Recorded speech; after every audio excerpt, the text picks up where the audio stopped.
You guys can see. Okay. All right, we're back, everybody. Thank you for coming in. Welcome, welcome, welcome in. Come in, come in. Welcome to my channel. How are you? This is JKS 1111, formerly known as Just Keep Swimming 1111. I'm glad you're here. Remember, it wasn't an accident. You were guided here and directed here for this message today. Today's going to be a really fun reading. I've already done the pre-shuffle, the smudging, everything. If you want to see the previous video to see a bonus reading, see my shuffle, see me opening my new deck, see the overall messages of this reading, please go to my YouTube channel. Go to the video right before this one, and you'll find it. That is the first video before we got into this one, okay? So you're welcome to go check that out as well. But today we're going to be doing a pick a pile reading. This is going to be about you and your person, or you and whatever situation it involves, okay? The first one is pile number 1 right here. And this little pile is my little piglet. It is hear no evil. So if you are attracted to the hear no evil message, then you're going to want to pick pile number 1. All right? What I feel connects me to this little pig is a new song that I think came out. It was by Rico Nasty. It was all over TikTok. It was kind of like, I see you in the streets. And I don't know, there's something else. But then she's like, I don't need your opinion. I do what I fucking want. So that's kind of what I think of with pile number 1. I don't need your opinion. I do what I effing want. So this might foretell, I don't know, a situation where you feel someone's not listening to you. Someone doesn't want to hear shit you have to say. Maybe they're not, they're ignoring you. They don't want to hear any evil. They don't want to hear anything about you. Maybe you don't want to hear anything about that person. But if there's an energy between you guys where you guys just don't want to hear about one or the other, or they don't want to hear about you, or they're not taking good advice, I would definitely go into pile number 1. The next pile number 2, is my sweet little piglet, see no evil, okay? So if you have someone that just doesn't see what's happening, they don't see who's in front of them. They can't tell who's wearing a fake mask and who's not wearing a mask at all. Someone just doesn't have good intuition. Someone's not seeing the truth. Someone's not seeing the evidence of love, or the evidence and the signs and the synchronicities. Or maybe you're not seeing something clearly. Or maybe you're not seeing something for what it really is. Maybe you're not wanting to see the truth in a situation. So if you're not seeing something, or someone you love you feel is not seeing something, I would definitely go with pile number 2, and that message will pertain to that energy. Someone who doesn't see what's going on in front of them, or maybe it's simply because you don't get to see them anymore. Maybe you're blocked. You can't see them. You don't know where they live, where they're at, what's going on. Maybe they don't know where you're at. Maybe you guys don't see each other anymore. This could very well be we don't see each other anymore. Maybe we see each other on social media, but we don't see each other in person. I don't know, but if someone's not seeing something, it's going to be pile number 2, see no evil.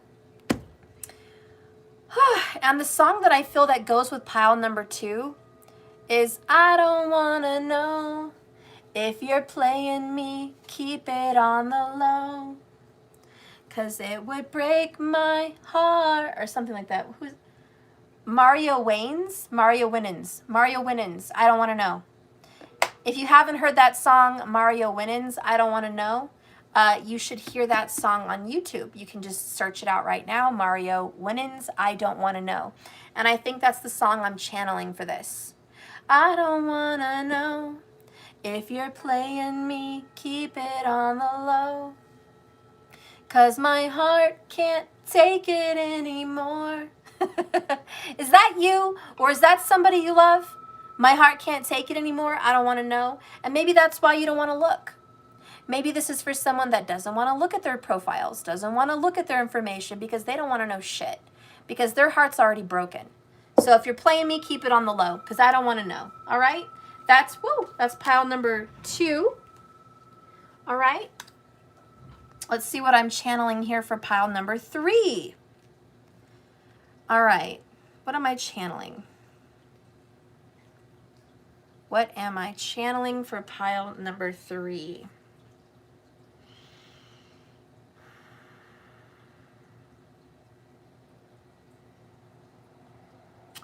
This is speak no evil.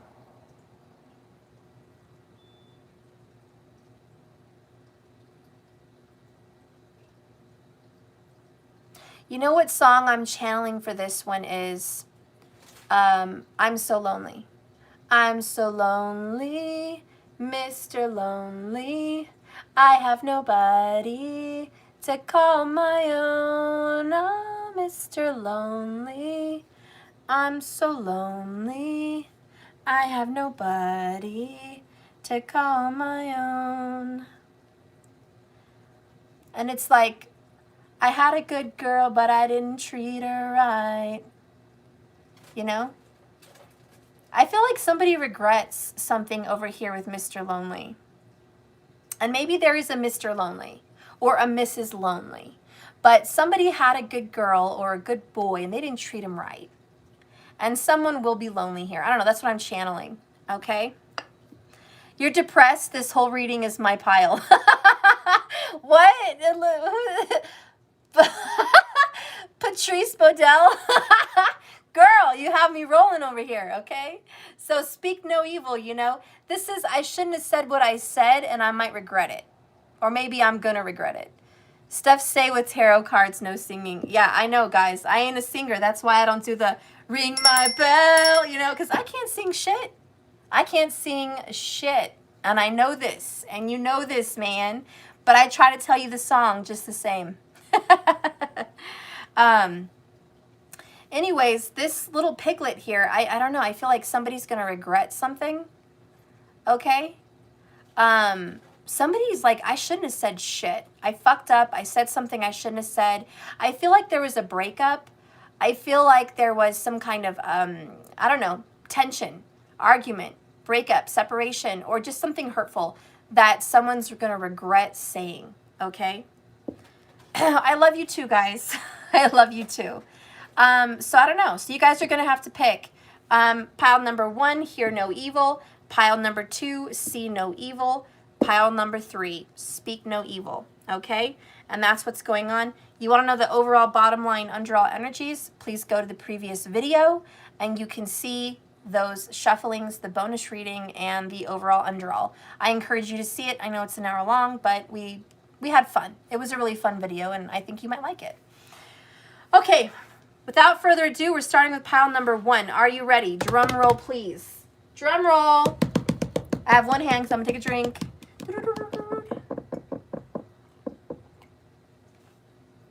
All right, pile number 1. Woo!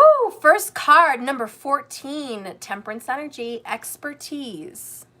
Somebody is very good at what they fucking do. Like, they are talented, creative. They're an excellent artist or an excellent chef. I can't talk. Chef. Or a very excellent, exquisite tarot card reader. No names mentioned. Just kidding. I really am. I'm just kidding. But, you know, somebody's really good at what they do, okay? Somebody's very good looking, okay? They're very noticeable. They have the energy of the sun. This is very much a fire sign. So Sagittarius, Aries, Leo, really coming in strong for pile number 1. Remember the song I kind of channeled, which is, I don't need your opinion. I do what I want. Okay? That's that pile number 1. I don't need your opinion. I do what the fuck I want. Okay? So we have someone that's very independent, good looking. They know they're good at what they do. They're not playing no games, no games, no games. Let's just go ahead and open them all. I was going to read that, but maybe... What do you guys want me to do? I'm going to ask you. Do you want me to pull the oracle and read the message as we have it? Or pull all of them and then read the oracles? I just want to know what you want, because I don't know what you want. I'm torn. What do you want? What do you want, guys? What do you want? What do you want? Pull all of them? Sun Val? Okay, you're my girl. I'm going to do it. The next one is number 11. Wow. Okay, find your motivation. By the way, that's a Saggy. Look at that. She's wielding a bow and arrow. Okay, she's ready to shoot the stars. She's ready to make a choice. Go for it. Take that leap of faith. She's very determined and confident. We have someone a little bit arrogant and a little bit confident. And you know what? That's very fitting for that song, isn't it? That Rico Nasty, right? I don't need your opinion. I do what I want, right? This is a very arrogant person. They are bossy, man. They do what they want. They don't want to hear shit you have to say. Mind your business. In fact, they probably tell you all the time, mind your business. Or maybe this is you. Maybe you tell people, mind your business. You know, maybe you're the one who's arrogant. I don't know. I don't know how this reading fits. The next one is 32. Belong to your own dream. Create your own life. So again, independence really coming in strong today. I don't need your opinion. I do what I want. I build my own life. I create my own dreams. I don't want your advice. I don't need you to tell me what to do. Okay? I'm doing my thing. I'm doing my thing independently. Creative on my own. We have an artist here. Okay, I don't know who's the artist, but someone is really, truly an artist at what they do. I don't care if they're baking bread. I don't care if they're cooking meat. I don't care if they're doing tarot, if they're working at a bank doing numbers. They make it an art. Like they make something beautiful, okay? I don't care if they're writing a report for a business. They make that shit look beautiful. It's very well put. Someone's very good, very talented, and very good with their hands. I feel like they could, you know, sculpt clay. They could write poetry, words, books. I happen to think that books are beautiful. I mean, just the way they're written, if they're written properly. The titles, these aren't really written properly, but, you know, the titles, the energy, the paragraphs, how the paragraphs are spaced. I love Times New Roman. I'm a fan of that freaking typography, you know. I love it. I love print. I love the smell of books. I think there's an art to it. I think it's beautiful. The cover, the intro, the about me, it's pretty. It's very good looking. Okay, I think books are good looking. But you know, I'm a Gemini. I'm a fucking brainiac. So not everybody's gonna agree on that. I also think art is good looking. I think food is good looking. I think there's beautiful art in everything. But we possibly have a painter, a writer, you know, a sculptor, a singer, a dancer. I think videography is really pretty, you know. I love the way people make videos. One of the most awesome people that make videos for tarot is Sal Bedora. And I love him. He has a channel called Eat, Read, Love. I recommend him. He's beautiful. He is the art and the canvas for his videos. He's got crystals around him. His background is beautiful. He's charming. He's fun to look at. He's good looking, you know. His commercials are well put together. He's got very creative commercials for the things that he sells on all his videos. He's talented. And guys, that's what I'm talking about here, an artist. Someone who is an artist at what they do, whatever it is. It's beautiful. I like it. I like it so far. Okay. The tarot cards that came out is Ten of Pentacles, Legacy. The next one is Page of Cups.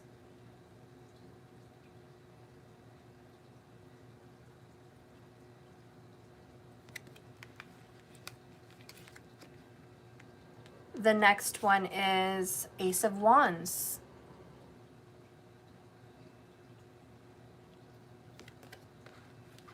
We have somebody here that really wants to, honestly, offer engagement. And if it's not offering engagement to someone, we have someone that's looking for a husband or a wife. And I'll even go as far as saying a life partner, because we're not all straight here. So a life partner, okay? or a husband or a wife, somebody is seeking someone out to share their empire, share their business, share their home, the deed on their house, the numbers in their bank account, their heart, their car, their life, their travel experiences, their past, their present, and their future. Somebody wants to share that with someone. Somebody wants to share a legacy. They want to build a legacy and share a legacy. So for pile number 1, there's, are you worthy? Because I'm the shit. I'm the bomb up here. Like, I am so fire. Literally, and this is a fire sign. I am so fire. I'm on fire. I'm successful. I'm good looking. I'm talented. I'm determined. I'm very active. We have someone that's active, fit, good looking. I mean, this person's got their shit together. 10 of Pentacles? Oh my God, are you kidding me? Yeah, they've got their shit together, honey. A lot. And they really, Ace of Wands, desire a fresh new start. They want to turn the page. They want to create and build their own dream. They're a manifester. This is a very strong manifester. Someone that literally may have a vision board or affirmations. This person may do yoga and meditation. This person is like really on point with getting what they want. And they really want a life partner. So whether that's you or that's them, you're going to have to decide how that story goes. Let me get you a little closer. Get y'all a little closer. Okay. So that's a really beautiful energy, by the way. I'm really digging this person's confidence. I'm digging their skills. I like how determined they are. I'm Saggy myself. So super big fan of confidence. Super big fan for going to get what you want and thinking you're worthy. This is a really good, healthy energy to be in. If there's a love offer coming in for this fire sign, it's definitely earth or water. Okay, it's a very feminine energy. So there's a feminine energy coming in to be with this person. And there's going to be a romance blossoming and blooming even over the next 30 days. Okay, over the next month, there's going to be some kind of a new relationship. I feel like the water sign has been ready. The fire sign is just ready just now. Like they're just getting to that place. But there's somebody there that I feel may be older. Could be Capricorn energy really strong. Strong Capricorn. Somebody older may be coming in that already has a business or an empire or a house or some kind of a situation pre-done already. Ooh, we're still making oatmeal cookies. Loretta! I had to add a 1/4 cup of regular oatmeal because the dough was too thin in the first batch. Oh, I'm so hungry. She's making homemade oatmeal cookies, by the way. Loretta in the chat. She's just awesome. Give her a big round of applause. Tell her to send us all cookies. All right, let's go ahead and dive more into the message. Let's see these epiphany cards. Tell me a little bit more about this connection. Ooh, no more bad decisions. So for pile number 1, we are dealing with someone that's like, look, I've picked a few bad apples, okay? And I've kissed a lot of frogs. A lot of frogs. I've picked up some women, some men in my life that just took advantage. They wanted to take. Never again. I have healthy boundaries and limitations. Not doing it. Not doing it anymore, Steph. Sorry, we are stopping that. The next one is think the impossible, think the unexpected. This is someone that possibly wants children. I'm going to get to the next message in a moment. But the Empress is here pregnant. Someone's thinking about babies. Someone's thinking about, I want you to have my baby. Okay, I want to find the next person to have my baby or have a family. I want to build a family with this next person. Maybe it's fur babies, little puppies. Maybe it's kids. Maybe it's adopted kids, whatever. I don't know. But hey, I want to grow with you. Like I want to grow old with you and I want to make a life with you. So somebody is getting on board about creating a life and there's a marriage. Somebody wants marriage, not an old marriage, but a new one. Okay, there's a new marriage coming in for pile number 1. Is it going to happen? Yes. When are you going to meet this person? Probably next week. When are you going to start getting into like a connection where you're like really feeling this person? Within about 30 days. Okay, that's fast. That's really fast. Are you ready for that? I don't know. I don't know. She said cookies from scratch. You know what? That's a message. Someone is starting from scratch. A whole new life. They want to buy a new car. They want to buy a new house. They want to start a new business. They want to have a new body. They want a new person. This person is on the new. Okay, new everything. So someone is just turning a new leaf here. And with the Empress energy, they want someone that can have a family. They want someone that has a pretty house, someone that takes care of themselves, someone that looks good, someone that is attractive, spiritually, mentally, and physically. They want to be with someone that would be an excellent mother or father. They want to be with someone that's good with animals. They want to be with someone that keeps a nice house. They don't want to be with trash. They don't want to be with someone, no more bad decisions, right? They don't want to be with a druggie. They don't want to be with a loser. They don't want to be with someone that has shitty credit. They don't want to be with someone that has legal problems. They don't want to be with someone that has ghetto-ass friends and bullshit. They don't want to be with someone like that. They've already picked a lot of bad apples, and it gave them nothing but trouble. And this person says, I'm worth more than that. Maybe that's a message for someone. But they don't want to scrub. You guys remember that song from TLC? No scrubs? This person doesn't want to scrub. Period. No scrubs need apply. No scrubs. The next card that goes along with this message is water. See, it's a water sign, most likely. Emotions are at their peak. So if you have strong water, or this person has strong water, honey, this is coming in. Water, but I really think the person that's either coming in, or how about this? The person that wants this has fire. Really strong fire. And then they might also have water. But I think the love offer that's coming in is emotional, it's romantic, it's watery. Somebody has a Pisces, Cancer, or Scorpio right here in this deck. Emotions are at their peak. You guys have been talking, you know, somebody's going to be talking to someone, and it's going to get to a place where somebody says, wow, we've been talking for a while. I feel this. I feel you. I'm really attracted to you. I really want this with you. I want to build something with you, you know? And their emotions are just at their peak with you. And they really want this connection. And they can't stand it anymore. They're so turned on by you, or you're so turned on by them, that you want to jump into this connection quickly and build a life. You want to build a home, you want to build a family. I mean, this is like you hit the ground running with this person. You're not going to just go nice and slow, Knight of Pentacles, let's talk about it, let's see how it goes. No, fuck all that shit. This very Scorpio, actually. This person's just like, oh, hell no. Fuck all that. We know what we want. We've been talking for a month. Hey, I want to spend my life with you. I'm sorry, but that's what it is, pile number 1. I want to spend my life with you. I'm looking for a partner. I'm looking for that energy.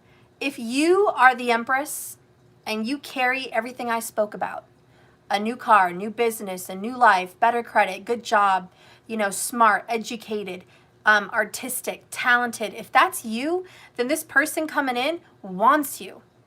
They see you as a value, and they're done making shitty-ass decisions with shitty-ass people. If that's you, that's your message. They see your worth, and you are creating your own dream. You are manifesting this soulmate into your life, okay, if that's you. If it's them, and they're all this in a bag of chips, and so are you, this is a new relationship, and this is going to show up in your life. And it will involve this fire sign. There's got to be fire in your person's chart. If you're watching this, there's going to be fire. Period. I don't care. Aries, Leo, Sag, there's going to be fire. Okay? But I feel like for both of you, there's also going to be water. Okay? And someone, maybe both of you, also carries some earth. Okay? Some of you both carry some earth. But I know fire is the most precedented energy for pile number 1. Huh. Okay. Wow, this is really coming together. I'm going to read another oracle here for this.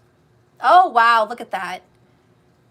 Look at those beautiful caterpillars, life renewed. Ladies and gentlemen, somebody wants a fresh start. Yes, they do. And I know my collective is worth it. If you're watching this channel, you're a badass collective group, okay? You are worth it. You deserve this. You deserve all the gold. You deserve the 10 of Pentacles. Give me the ring. Give me the loyalty. Give me the commitment. Give me the love. Give me the passion. Give me everything. I mean, you deserve it. This card right here is you deserve love. You fucking deserve it. You've earned it. You've earned every penny. You've earned everything you've worked so hard for. You've earned it all.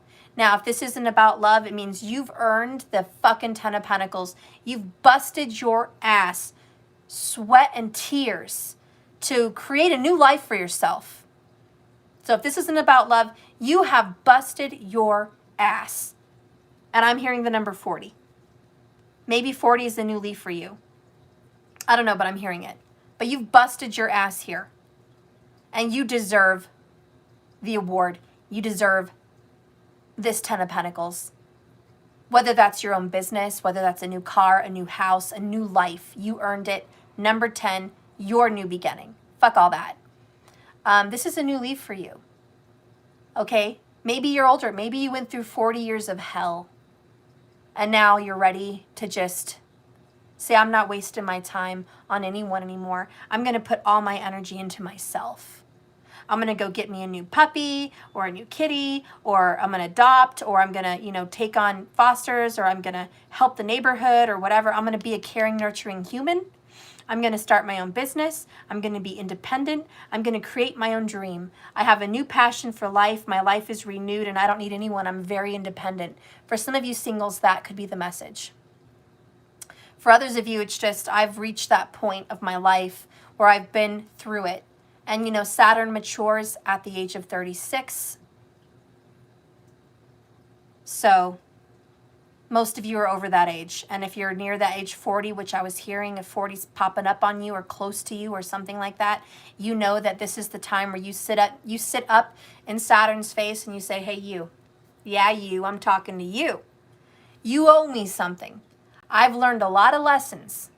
Saturn may delay, but he doesn't deceive. He may delay, but he won't deceive. As long as you learn your lesson, he will deliver. He will. He will deliver the goods. And I think that's a message for all of you. So whether you're single or in love, the goods are coming. Okay, the goods are coming. And they're coming very fast. So you better figure it out. I don't know. I don't know. Let's get a message from this person that wants to offer you a cup of love, wants to offer you a loving offer, wants to propose. This could very well be an engagement. This could also be an I love you. This is passion. This is romance. This is a first kiss, or this is getting intimate with someone for the first time. This person's falling in love. It may just be I'm falling in love with you. But let's get a message from this person, shall we? Double-edged sword, reaping what I have sown and tasting my own words. That kind of makes sense with this no more bad decisions. Somebody has tasted their own medicine, karma. And it was a double-edged sword for them. They reaped what they sowed, and they realized they don't want that. They want something better. Remember, think the impossible, expect the unexpected. The next message is focused on stability. Yep, that's 10 of Pentacles. Work, family, schedule, and money matters. This might as well be the 10 of Pentacles right here. Focused on my money, focused on my family, my legacy, my purpose. You betcha.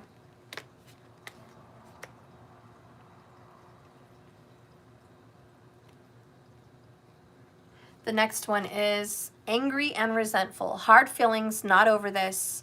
I/you need more time. Okay, so I or you, whoever it is, needs more time. Interesting.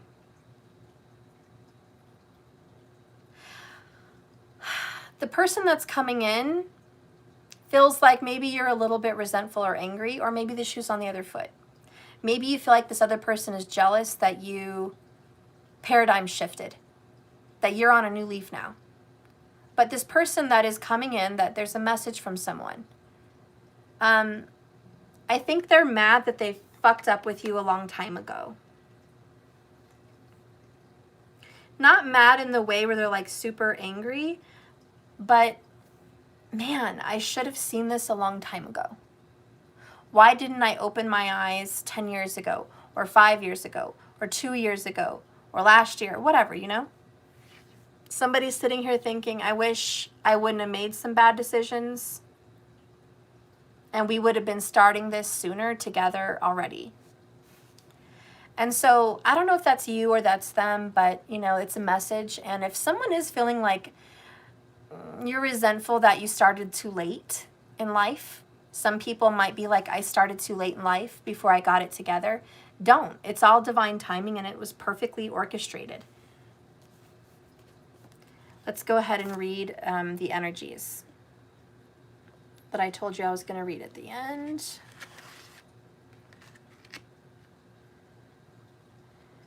Okay. So we have number 14, expertise. We'll start with that one.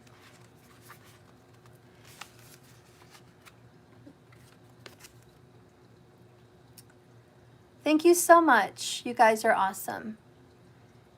The youngest of 5 Pandava brothers, Saradeva, was a brilliant swordsman, an expert in fencing and axe fighting.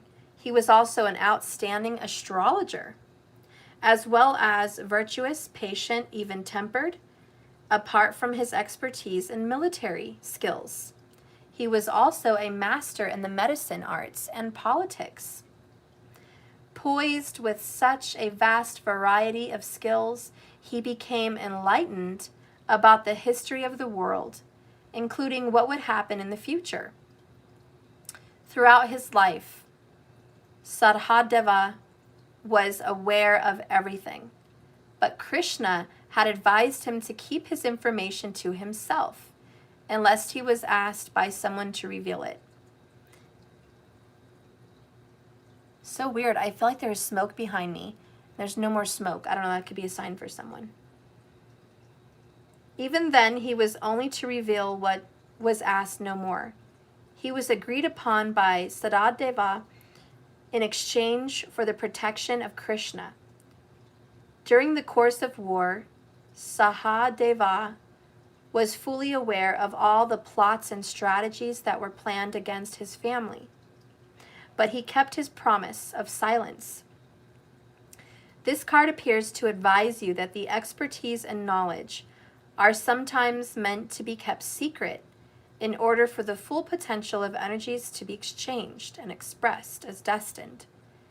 You may acquire some knowledge and insight and understanding. Use your power of discretion to share only what is necessary and only when necessary. And as the saying goes, let sleeping dogs lie. So I think this is kind of planning the perfect moment. Somebody here definitely gave up on an individual with this no more bad decisions. They let sleeping dogs lie. And there probably was a liar involved here. But somebody said, you know, it's okay, you can keep it. Go ahead.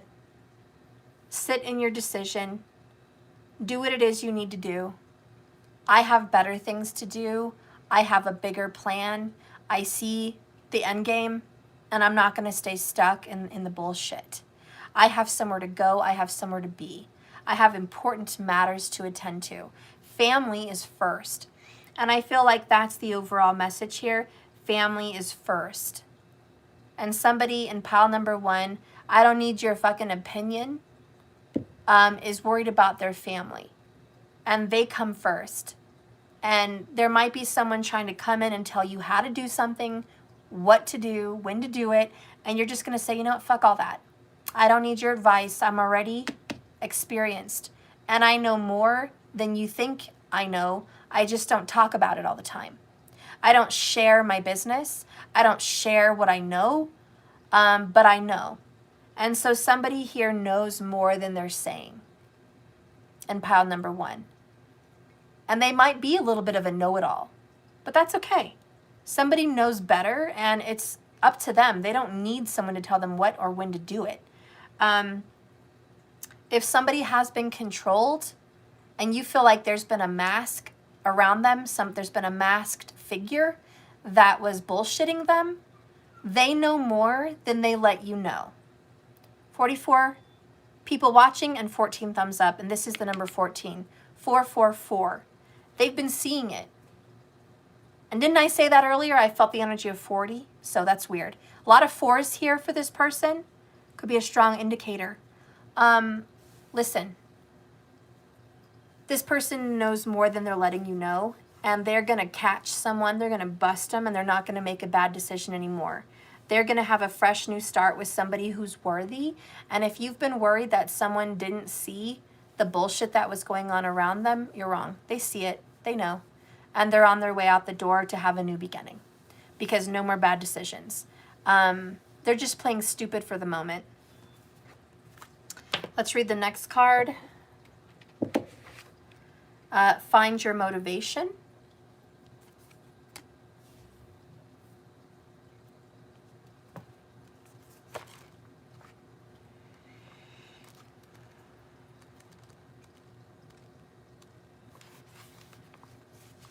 It's my new deck, guys.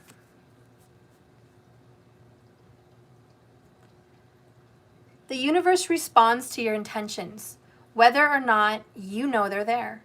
The more conscious, direct, and focused you are, the more you can successfully create with the universe to manifest the outcome that you'd like. Ask yourself, what is motivating you in this situation?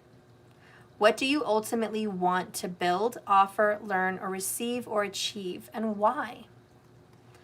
If your intention is born out of love and a desire to bring unity, harmony, and connection into your heart and to the world, you will instinctively experience success by bringing this intention to your consciousness and phrasing it clearly and directly.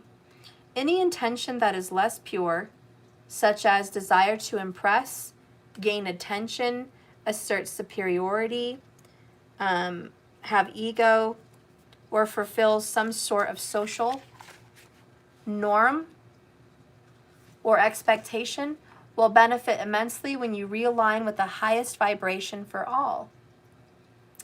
This is alchemy. And once you start to share your intention with the universe, doors are going to magically open. Embody this energy through movement. Start by your intentions. Stand in a long lunge as a warrior pose with the front knee bent and the back knee straight. What? What the hell? They should have a picture. Warrior pose? Your front knee bent and your back knee straight. Oh, okay, 2 legs. They should have mentioned 2 fucking legs. I'm like, how do you have your knee fucking straight and the other one bent? Like, what the fuck? How am I going to bend my knee and keep it straight at the same goddamn time? You know, whatever. It's okay. They should have said both your legs.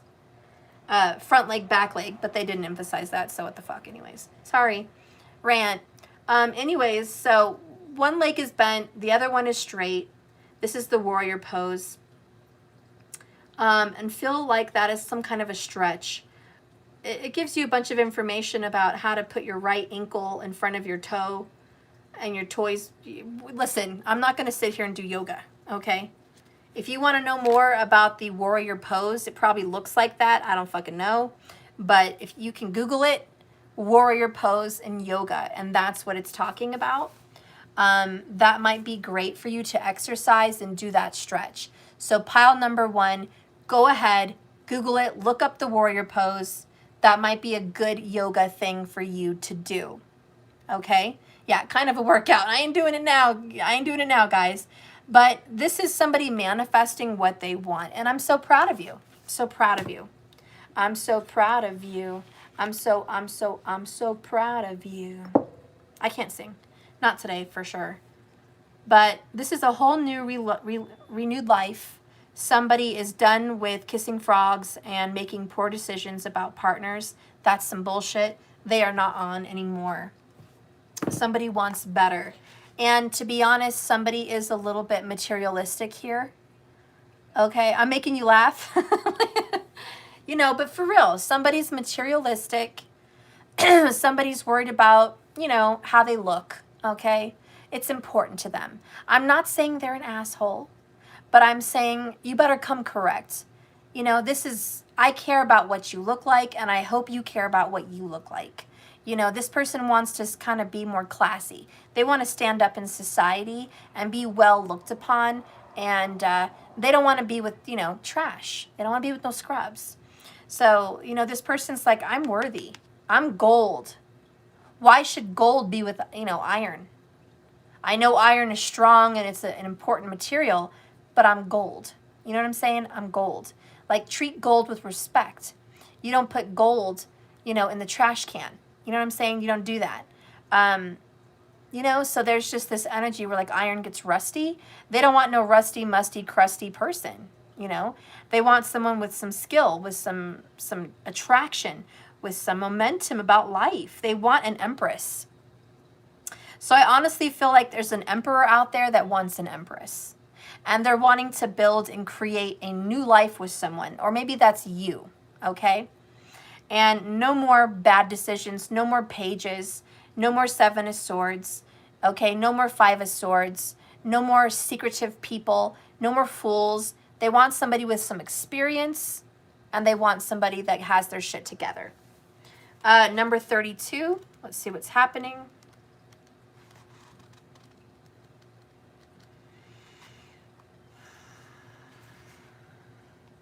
Gold can't be blended with any other element. Yep. So equally yoked. I can't be blended with nobody else. Gold needs gold, or we're not going to blend. So I wasn't dreaming after all, she said to herself. Unless we are all part of the same dream. Only I do hope it's my dream and not the Red King's. When Alice wonders whether everything she is experiencing is a great dream, the same dream shared by many beings, she wonders whose dream it is. And just like Alice, we're out here concerned about whether we're living our own dreams or living the lives for others, our lives for others. Thus, this makes us think we're making mistakes, following what their hearts think is best for us and not living in our own hearts. Some people in societies are very powerful. Our culture would like us to have a certain dream. To marry, to have a home, 10 of Pentacles, a good job, and then grow old and die peacefully. Yep, 10 of Pentacles. But that dream, the collective dream, the dream of our rulers, may not be your dream. This card asks you to remember your own dreams and wishes and set out your intentions. Many people will encourage you to go in a certain direction, to live life in a particular way. But what's true for you? It's time to break free of that collective dream and live within your own. Belong to only one dream. Magical soul, belong to your own. Ooh, I got goosebumps. I got goosebumps. I'm going to sum this up and leave it alone. Oh, 44 minutes, 44 seconds. Boom, that's your sign for pile number 1. Sorry it took so fucking long, but whatever. there is somebody here, I'm going to sum it up, that their parents and family expected them to have a specific partner, a specific job, and a specific life. They're not doing that shit anymore. Somebody's going to quit their normal box job. They're going to leave their little boxed up neighborhood. They're going to quit living small. They're going to start dreaming. They're going to think big. They're going to dream big, really, really big. They're going to manifest. They're going to start a new creative business. And they are going to meet a new life partner that is worthy of them. Someone that doesn't live in a box. They're going to create their own life, create their own dream, and they're going to be happy with the Page of Cups. This is a fresh new start and a brand new beginning. This is the energy of someone leaving their country, going for a new one. This is the same energy as someone leaving a family and religious background and moving into a new state, a new place with someone new, starting a whole new life, doing something that is not traditional. This is someone that is breaking boundaries, kind of a rebel. This is someone that is going to start dancing to the beat of their own drum. And this is someone that's going to be very powerful. And they're going to have a lot of money. Money may not be important to everybody, but this person's going to get 10 of Pentacles, whether they really want to or not. I mean, this person could be living on the beach and still have a YouTube channel and make millions without trying. So, you know what I'm saying? It's not about, is this person obsessed with being surrounded by dollars? No. This person wants to, you know, do their passion, whether it's making makeup or, you know, acting, singing, dancing, cooking, whatever. But whatever they do, whatever they put their passion in, Shiva is going to bless them. There's some kind of blessings from Shiva, I feel. I don't know. It's going to be good. It's going to be beautiful. And no more bad decisions. Good job, guys. Focused on stability, work, family, and money matters. Someone's sorry that they missed the ship. I'm sorry I missed the boat. I should have done this a long time ago. It might be you. You missed the boat. You feel like you're a little older. You should have did it 10 years ago. Who gives a fuck? You're doing it now. Or if somebody missed out on you as a partner, somebody's like, I wish I would have seen this sooner about you. But there's going to be a life renewed. Okay? Good job, pile number one. I think we're good on that. Whew, 47 minutes. We're going to get into pile number two. I will speed it up. I will. Let me just get a drink of tea.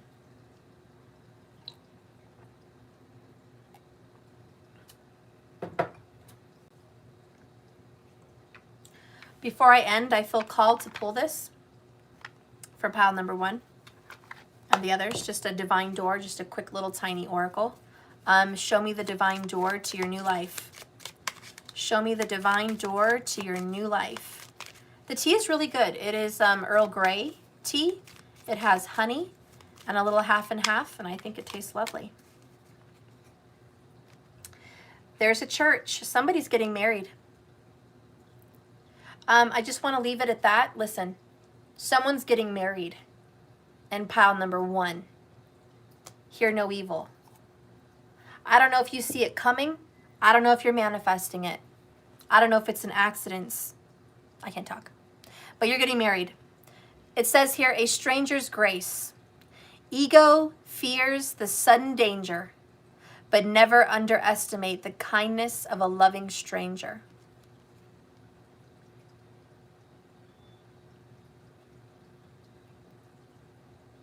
That freaking light is annoying. I'm so sorry. But that is the door that's opening. Listen, I don't want to turn everybody off, but pile number one, I believe, and I could be wrong, but I believe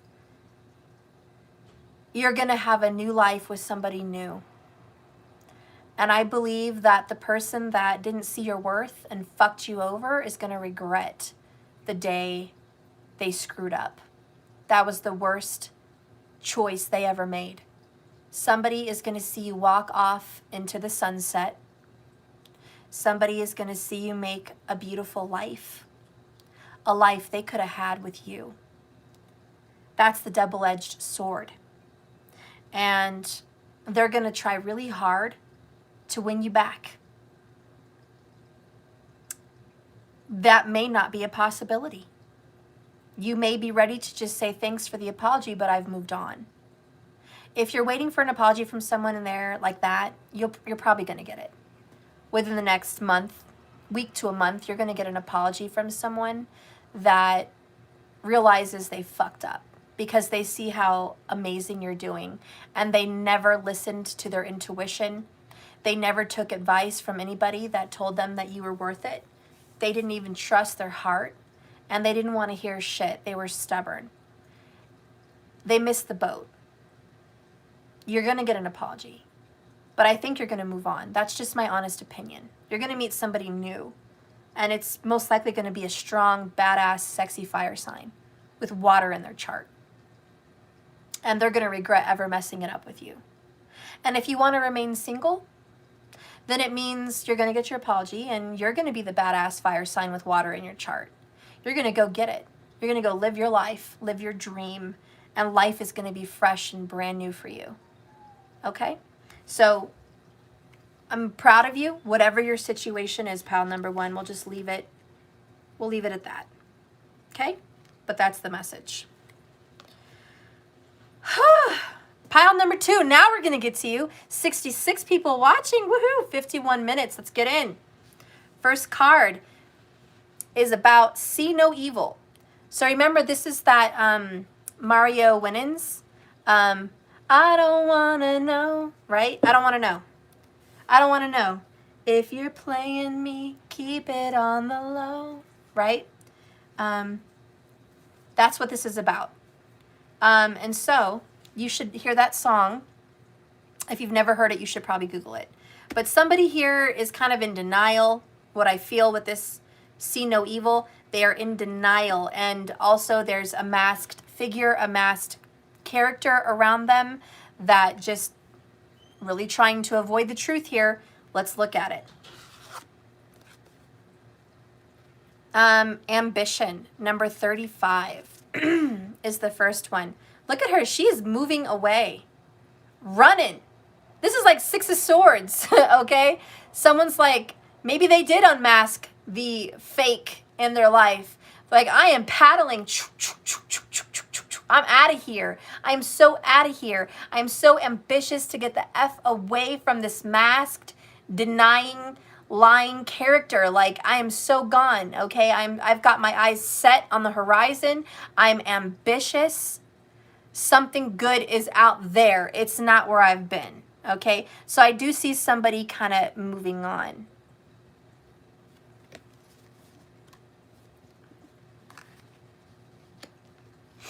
The next card is Surrender and Trust, number 2. Isn't that beautiful? Surrender and trust. I do feel somebody moved on from a situation. Somebody surrendered. They just laid their arms right out to spirit and said, whatever you want, I'm willing to do. I'm opened up my eyes. I've opened up my heart. I got to get out of here. I don't know what's going to happen tomorrow, but I'm going to give it to God. Okay, and I'm just going to surrender this. I don't need to know anymore. Maybe that's I don't need to know. I don't want to know. I don't need to know. Spirit, give me a surprise. Surprise me. What do you have in store? Because I don't have plans. I'm just winging it. I'm ambitious. I'm ready to put myself out there. Okay. The next one is the right way. Number 21, learning to create what you desire. 21 is the major arcana, the world card. So finished, done, completion. 55 people watching. As I said that, that's a sign. Change. That was the challenge. These were the challenge cards too, by the way.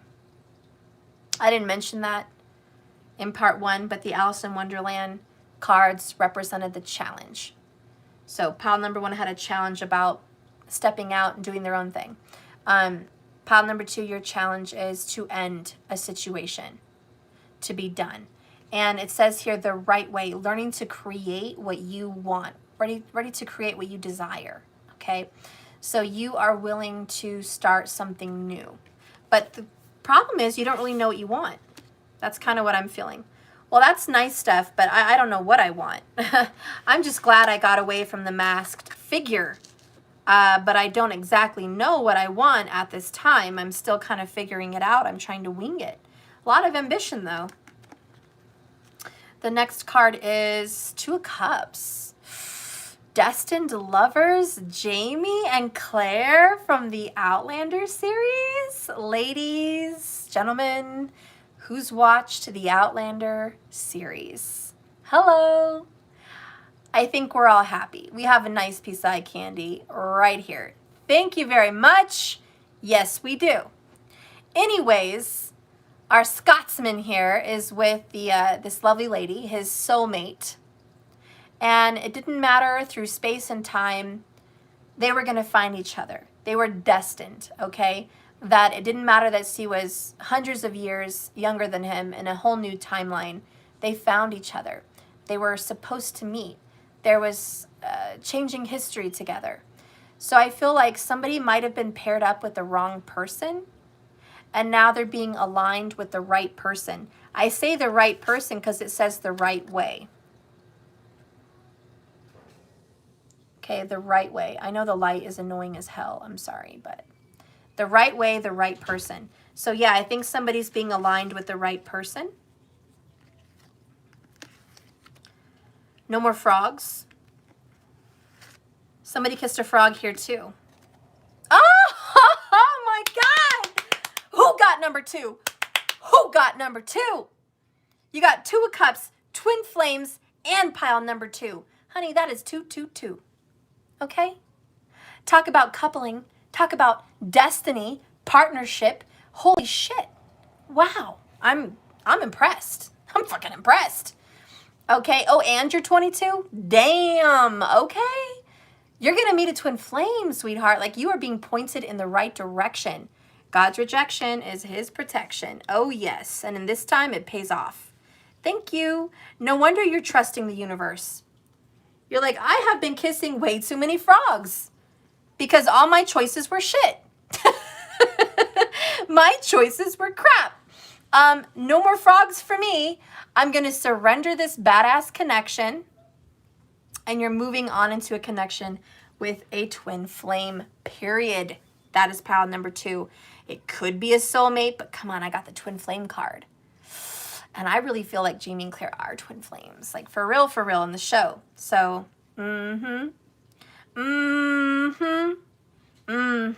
yes, I do. Oh, shit, it doesn't get any better. You guys got the Empress card. Would you stop? How come pile number 1 got the Empress and so do you? What the freaking heck is going on around here? Talk about the birth of a new you and the beginning of something that is going to be given birth to. This is about expectation. You can expect this to happen. You know it's coming for you. You're going to have a premonition and an intuition that there's a twin flame. Like, you know, there's signs, synchronicities, all of that. This is going to happen. Right now, you feel it. It's vibrating in your chest. It's a knowing. It's a knowing. You have it, don't you?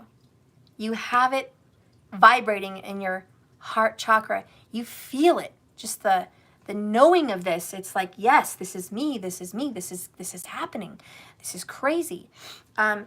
You are being aligned with your twin flame. You couldn't be more lucky. You couldn't be more lucky.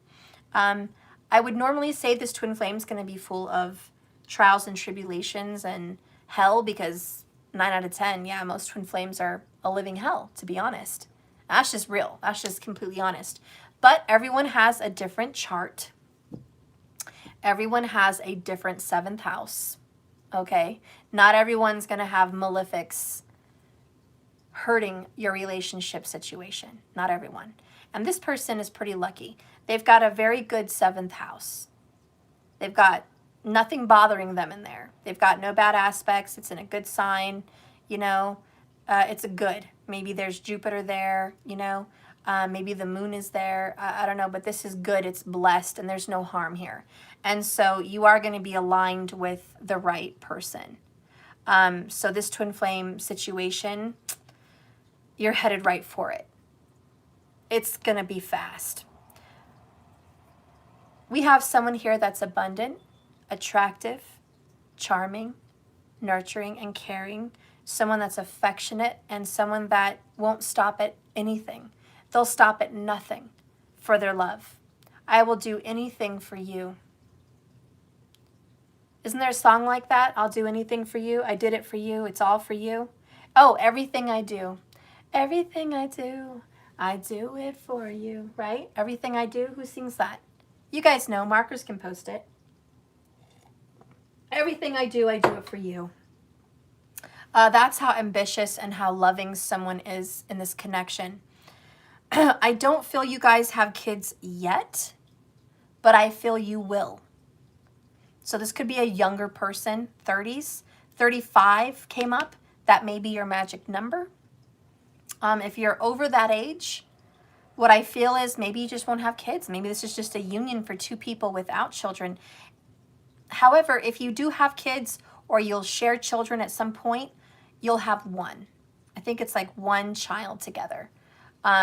Could be a fur baby, I don't know, but I feel like it's one, possibly. A very special love child. There might be a second one that was adopted or previously already there, or there may be other children around you guys that are part of the family, but I think if you make one, you might just make one. If you're very lucky, you'll have two, one son and one daughter. I don't know why that just came out to me, but it did.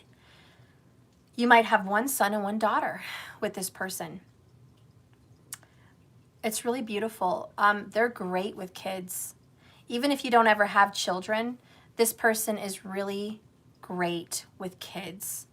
They love to play. They love to wrestle. They love to play kid games. They're gonna be the one that gets on the swings with them, goes down the slide. They want to play ball with the dog. They want to play fetch. They're great. They would make a birthday cake for their dog. Like, seriously, they're really good with dogs, children, whatever. Like, they're babies. Like, totally caring, nurturing, loving, and caregiving. This is a really good connection. And it's going to take someone to release a bad connection, probably a karmic connection. In fact, it is. It's a karmic connection. They're going to have to leave that person to jump into this twin flame situation. And I do see in the future, Six of Swords, there will be a reuniting and a resolution for someone's life to actually get aligned with the right partner. That's what I feel. Let's go ahead and continue. Let's get the Epiphany cards. Trying to move along here. Reminiscing on past precious moments. Everything I do it for you. You might have known this one in a past life. You might have known them in this life, but in the past. You never really made anything of it. I almost feel like your relationship might have started, but it never turned out to anything. Maybe you dated in high school. Maybe you just dated a couple months, shit got crazy and I don't know, just didn't work out. But I see you guys coming back together. I see you guys as a twin flame. You guys went down a path to learn your lessons and then you're realigned. It was all divinely designed. Completely divinely designed relationship. But you guys are actually going to be very happy. And I don't normally say that about twin flames because usually I'm like, what the fuck? You better watch out. Don't be a twin flame. Don't even ask to be a twin flame. Please, Lord God, don't give them that terrible honor, But it's not all terrible. And this person, and it's actually pretty good because they've already been through a lot of shit with somebody else. They've already been through the karma and the difficulties and the heartache and all that shit with somebody else. So now they get to realign with this twin that is going to help them start their next part of their journey, which is doing your passion. And probably opening up your own business. Somebody here may want to be a nurse or a doctor, have their own practice, maybe do psychology or counseling. We do have a psych major here possibly, somebody that's into psychology or someone that really maybe doesn't have a degree, but somebody that knows people's minds. They know, like a mind reader, like they're a good counselor. They're easy to talk to. By the way, that's very Cancerian. So there is some Cancerian vibes in pile number 2. Some strong Cancerian. Yes, there is. There's undeniable. I talked about the 7th house. There could also be some strong Libra connections here in this reading. That's what I'm feeling more than anything else. That's what I'm feeling.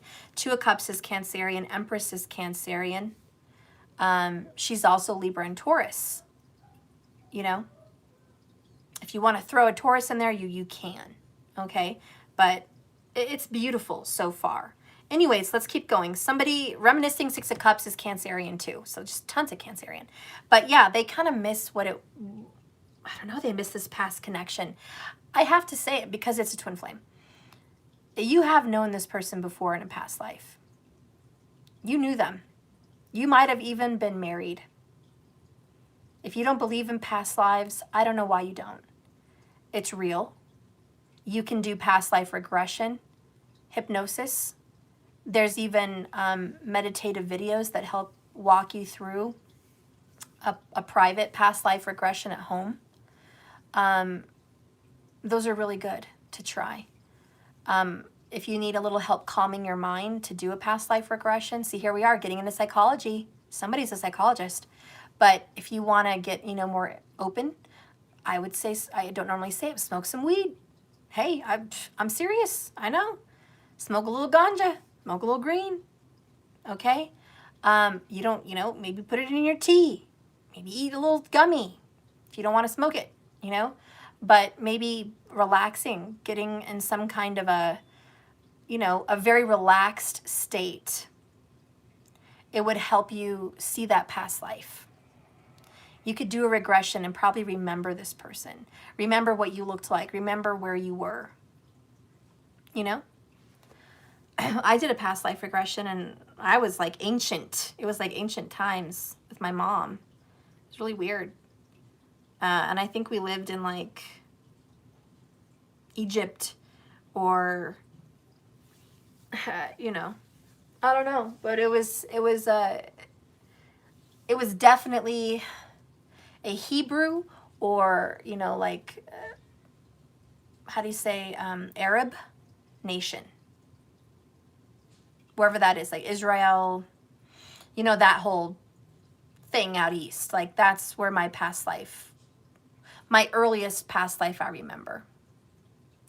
The other one was Native American past life. I saw the mountains. I saw the tribe. I saw my family. I saw a husband and a son. And I had a papoose. I had a baby on my back. I love children. And I could see why my soul was totally connected to that. And Mother Earth. Very big connection to her. But yeah, you can see your past lives if you do some past life regression, and it's encouraged for pile number 2. It's encouraged for you to maybe visit that. I don't know. Maybe you'll be a psych major. Maybe you'll get into psychology. Maybe you'll do hypnosis. Maybe you'll perform it. Maybe you'll receive it. I don't know. But there's going to be this beautiful twin flame connection. You will be reminiscing on the past with this person. And it's a beautiful past. It's really a beautiful one. You're very lucky. Planning for the future. Travel is good for the soul.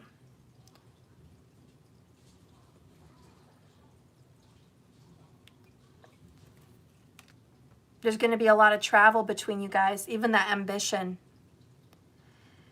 For pile number 2, you guys are going to be traveling by water or on a boat. Could be a sailboat. Very strong sailboat vibes. Maybe both of you are going to learn how to sail. It's pretty strong. Definitely a cruise at the very least together. Just a lot of travel by water. I also think this person would love to have a boat, or maybe you already have one. Maybe a speedboat or some kind of just a boat, fishing boat, whatever, a boat to get out on the lake. I do think this person may have a boat. That may be a sign.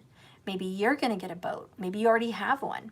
But I do think a boat would be a sign for who this twin flame is. Even if it's a kayak. You know what I'm saying? Like a boat, someone out on water. This is going to be a sign.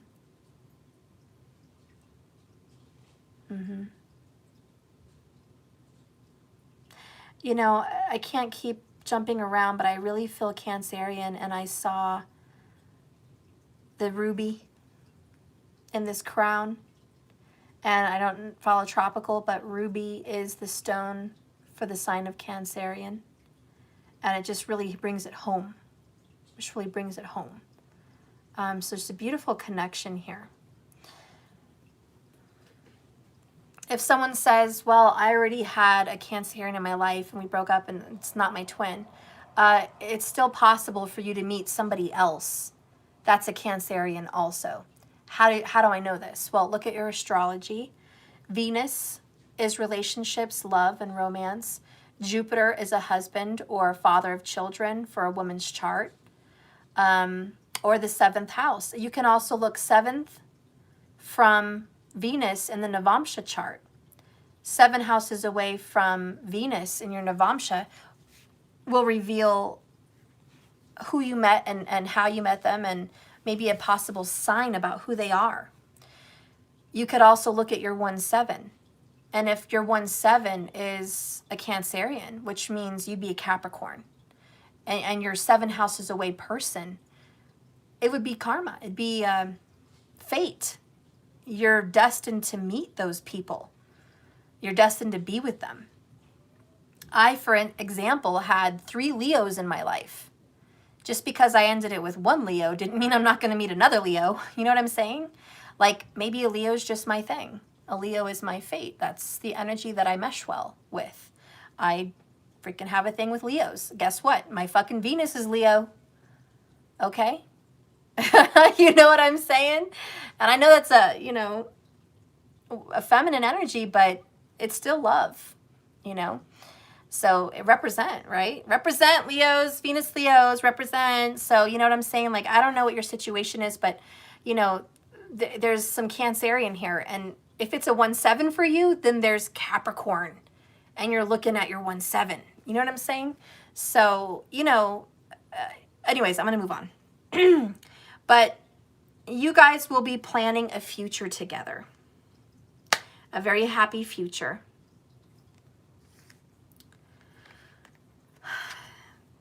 Oh, let's do this card first.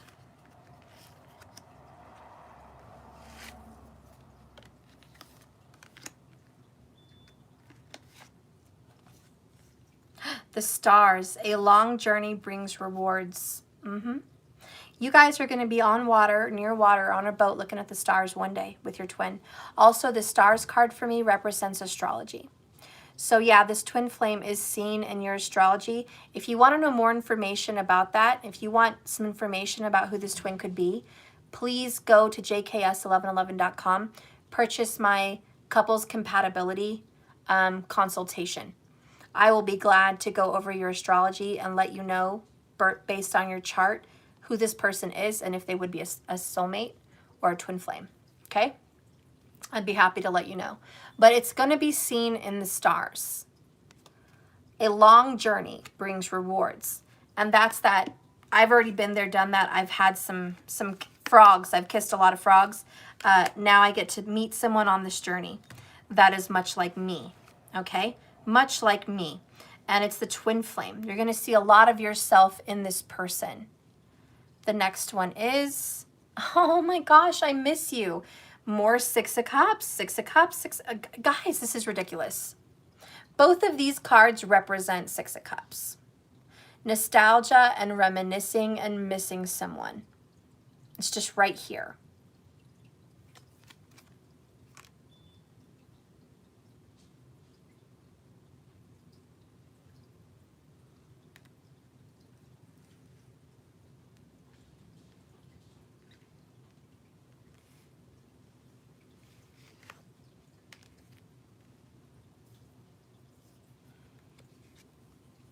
Oh, I forgot to tell you. The challenge for you is going the right way, meeting the right person, being led to this person. It may cost money, may be a consultation, it may be research on your own, it may be going to school, it may be trusting your intuition, following the right path. He looks like a teacher to me, looks like a teacher, someone of importance. But it's going to take some effort on your part to recognize this twin flame, because you've kissed so many frogs. I wonder if you would even recognize a twin flame when you meet them.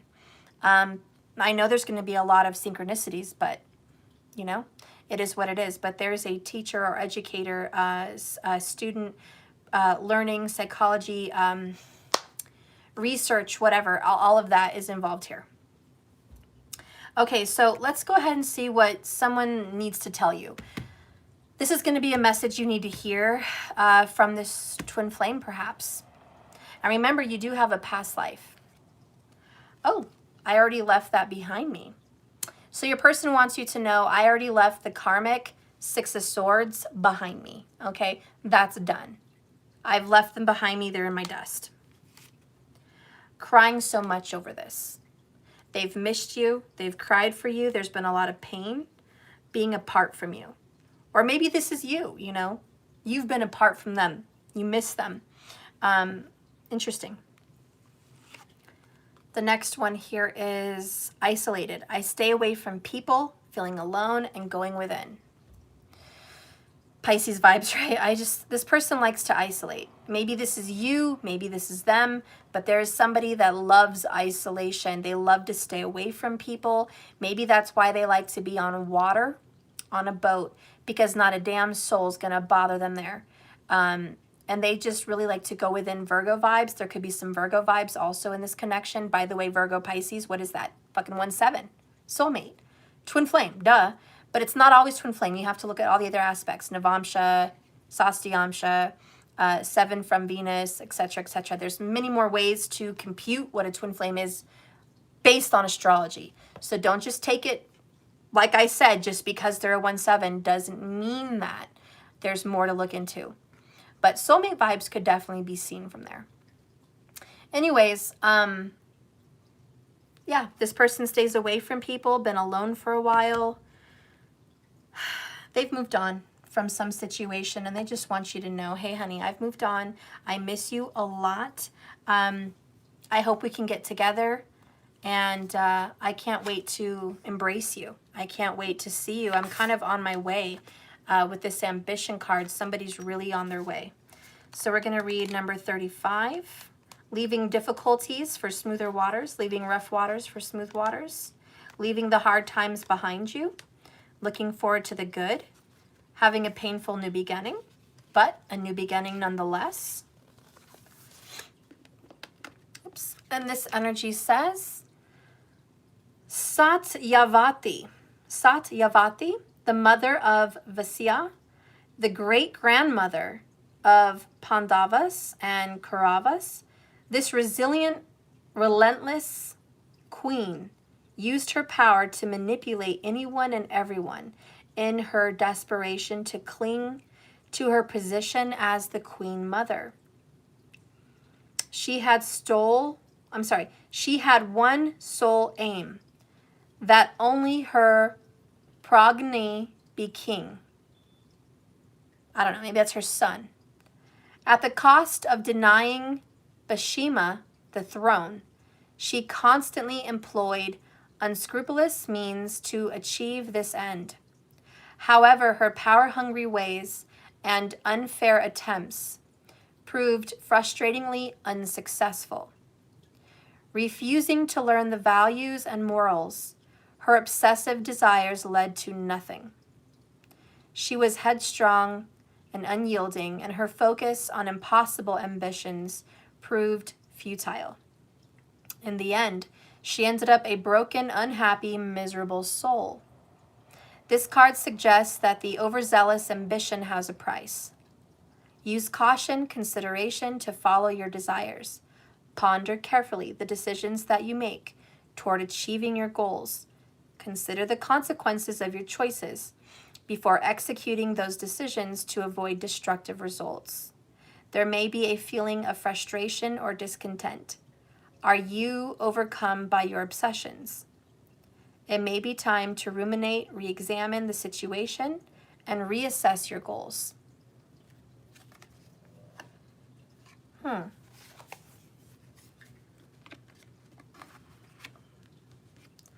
The energy that comes to me is this. Sometimes you'll miss the diamond right in front of you when you're too busy on the beach picking up stones. The diamond is the twin flame. If someone's too busy picking up stones, they're going to miss the boat. They're going to miss that twin flame. They're going to be so focused and ambitious on making something work with somebody from the past that they should have already left it behind them so they could realign with the twin flame. So somebody here definitely has a hard time letting go of the past. I looked up and saw the numbers 79 and 30. Maybe that means something to someone. But the challenge is the right way. This is the challenge. Learning to create what you desire.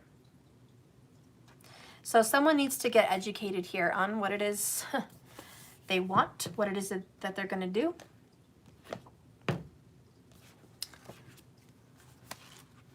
So this one is number 2, right? Yeah, surrender and trust. Surrender and trust the universe that it has a better plan for you than you have for yourself, possibly.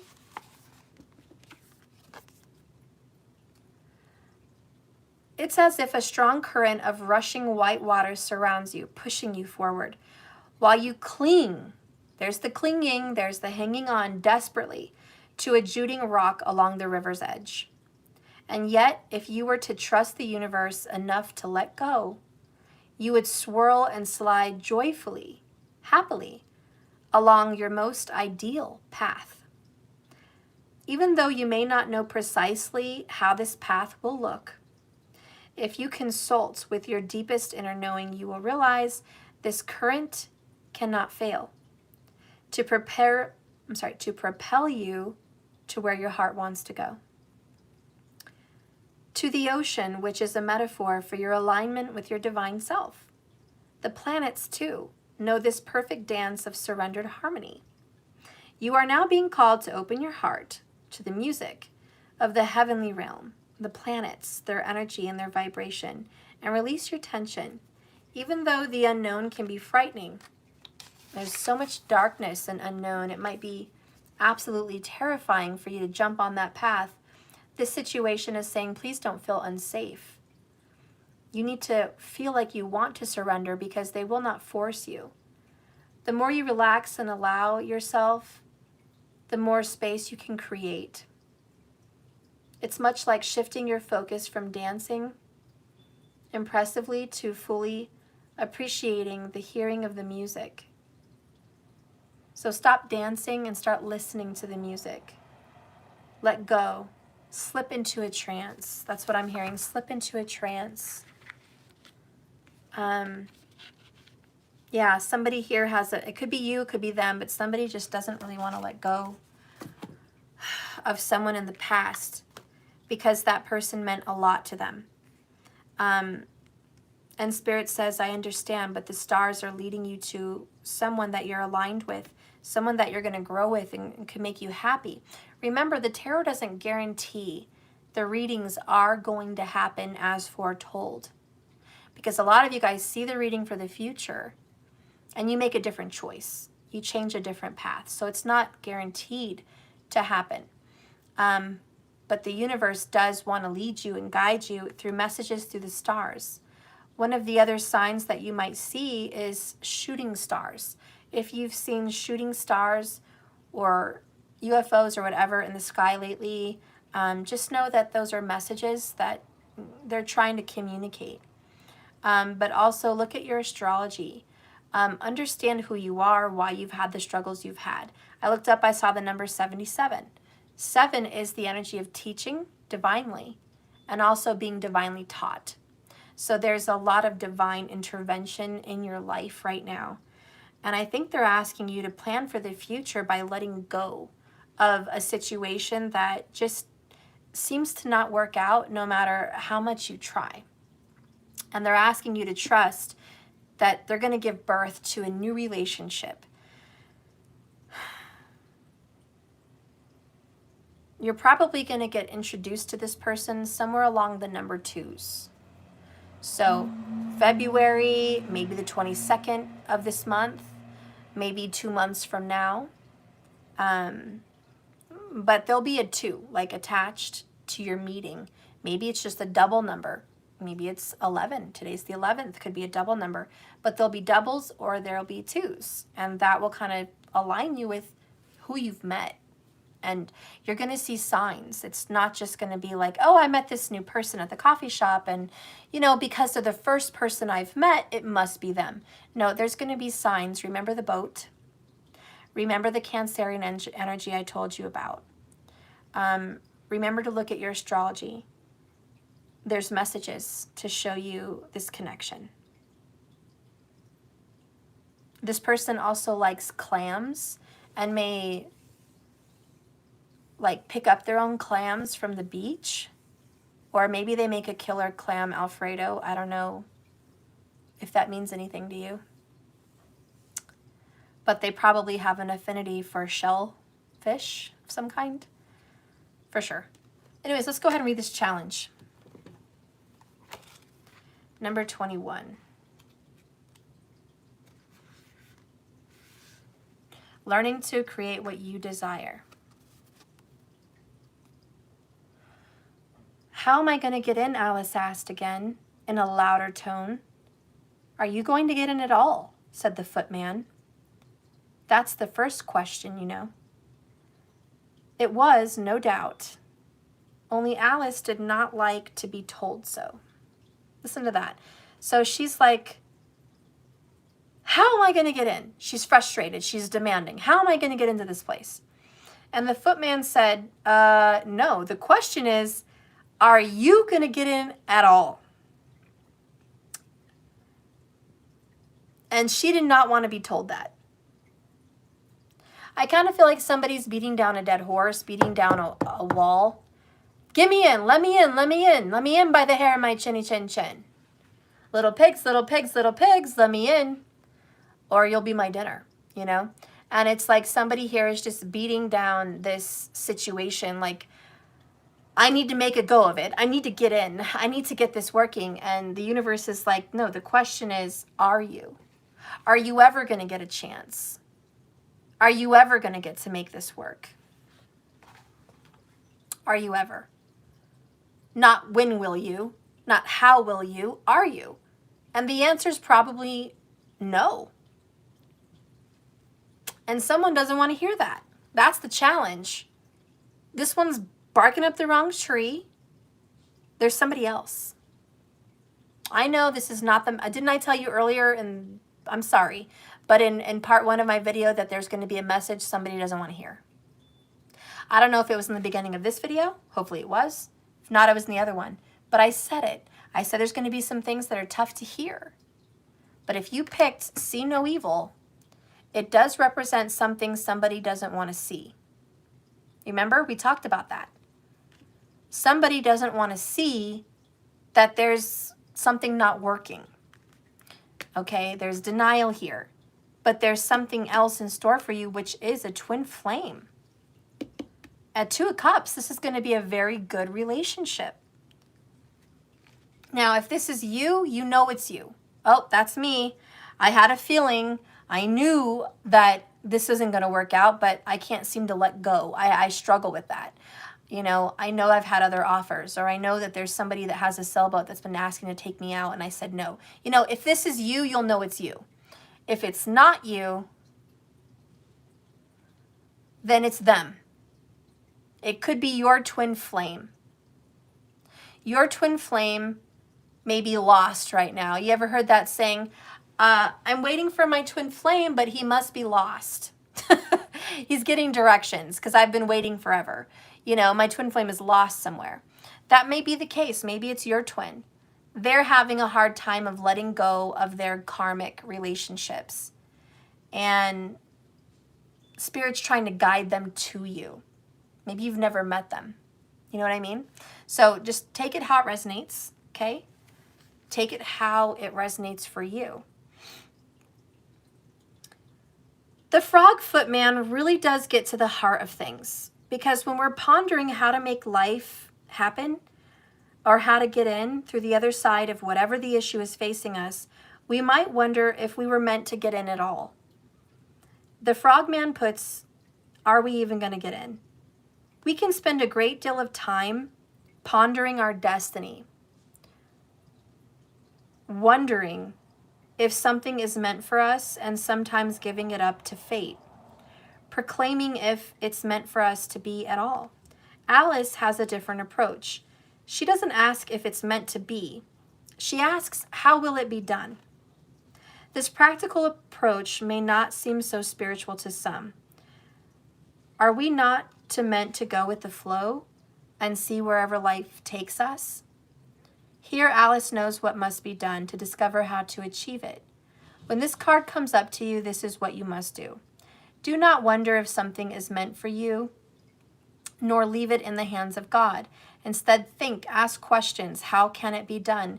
Can it be done? Is it possible? What practical steps can you take? How can you approach the problem in order to solve it? This is strategy. This card says what actions can be taken. What actions can you do? What can you seek? There's always a way through to the other side. But passively waiting and waiting and waiting and waiting and waiting for the door to swing open is the worst possible thing you can do. And to be honest, I can't preach that enough on my channel. I'm sorry if I'm a ranter, but freaking A. How many people... no. I have to stop because it really is that bad. It is that bad. I'm so sorry. I'm not trying to come in on you guys. But there's some people that watch me that literally sit on their hands and they cry and they whine and they're just like ready to end their life because nothing is happening for them. They didn't get the job they wanted. They didn't get the man they wanted. They didn't get the woman they wanted, you know. Just everything. And they sit there and they cry about it. But the one thing they don't do is work at it.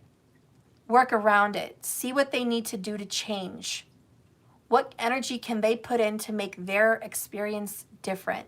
They're not looking for something that they can do. They're looking for someone to complete them. They're looking for someone to walk in the door and hand them a new life and fix their problems, fix their credit, pay their bills, give them joy, happiness, marriage, give them healing, take them places, travel with them.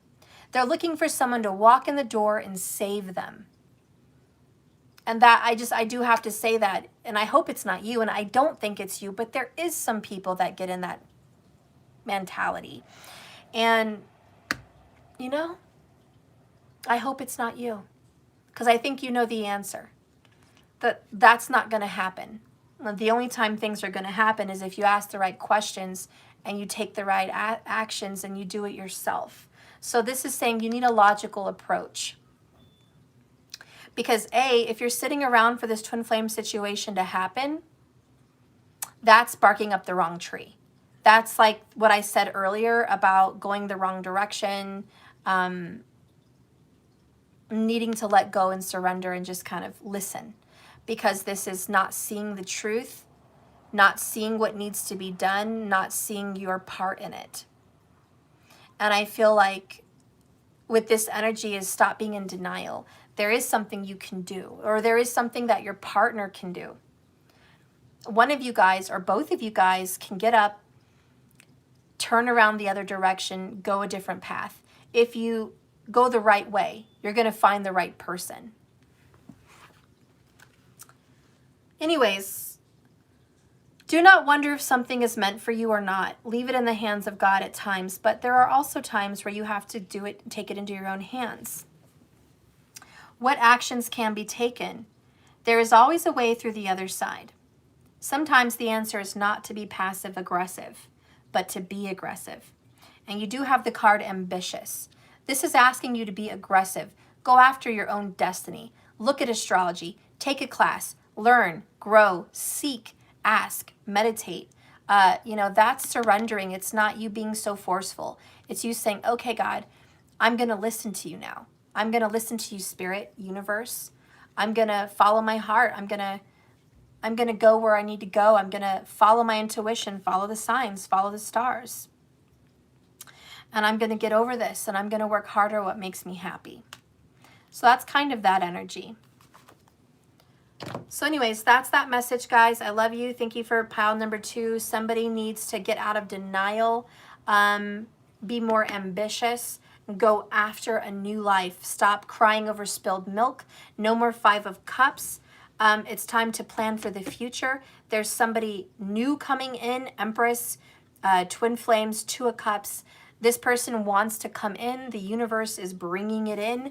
All you have to do is see. Keep an open mind. Your soulmate, your twin flame, may differ from your usual type and expectations. So don't close your eyes on this journey. Open them fully, learn all you can learn, and watch where you're going, okay? You're being led to another person. So trust and work with the universe. Don't go against the flow. And I really think the message here is work with the universe. Work with them. Don't fight them, work with them. Be ambitious. If you want a twin flame in your life, if you want this person, you tell the universe, I want this. This is what I want. I want a divine connection that I can grow with. I want somebody that is a past life lover that I can connect with, that I know very well. I want this person to love and respect me, to honor me, and to be loyal to me. I want to see the world with this person. I want to travel with this person. And I want to become a wise, mature human on this earth because I've been down my own spiritual path, and this person adds and benefits to my journey. They don't take or steal or pull me away from my journey, okay? Because that's what you've had in the past. So yeah, leave it behind you. Stop crying over spilled milk. Stop being isolated. Put your foot out there. Some of the actions I feel like you need to do is go out. You're not going out. You're not putting yourself out there because you're being very isolated and you're stuck on something.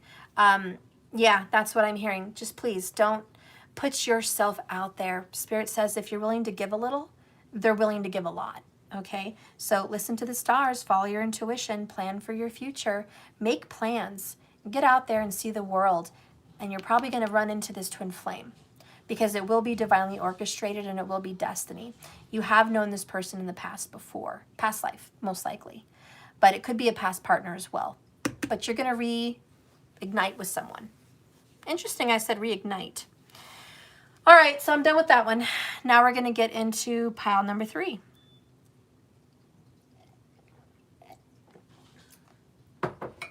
If you picked pile number 3, you guys are not talking, or they're not talking to you. Okay, speak no evil. They're not communicating with you. They're not speaking their truth. They have a blocked up throat chakra. They see what's going on. They hear what's going on. They may be spying or watching you, but there's no communication. We have a Mr. Lonely. I channeled that song from Attn, Mr. Lonely, and that's what I was feeling for pile number 3. Someone's so lonely. I think there's a little bit of regrets also, okay? Because, you know, someone feels bad in some way about a connection that has led to some kind of struggle or frustration. Okay, let's go ahead and see what's going on here. First card is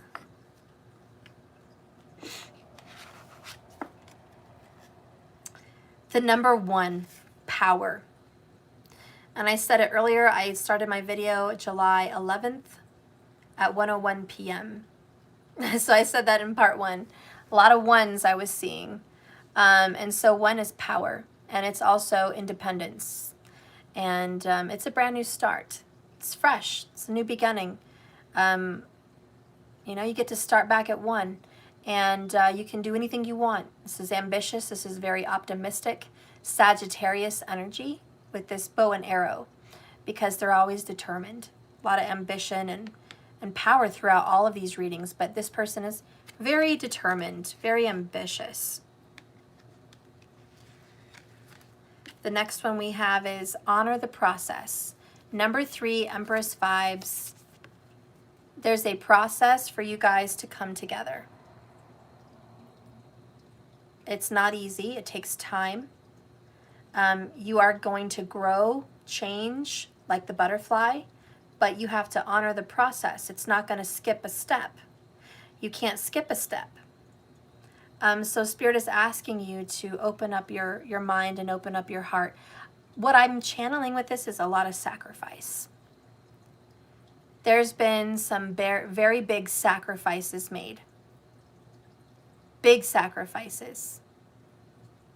And someone has sacrificed time, energy, maybe money, you know, maybe desires.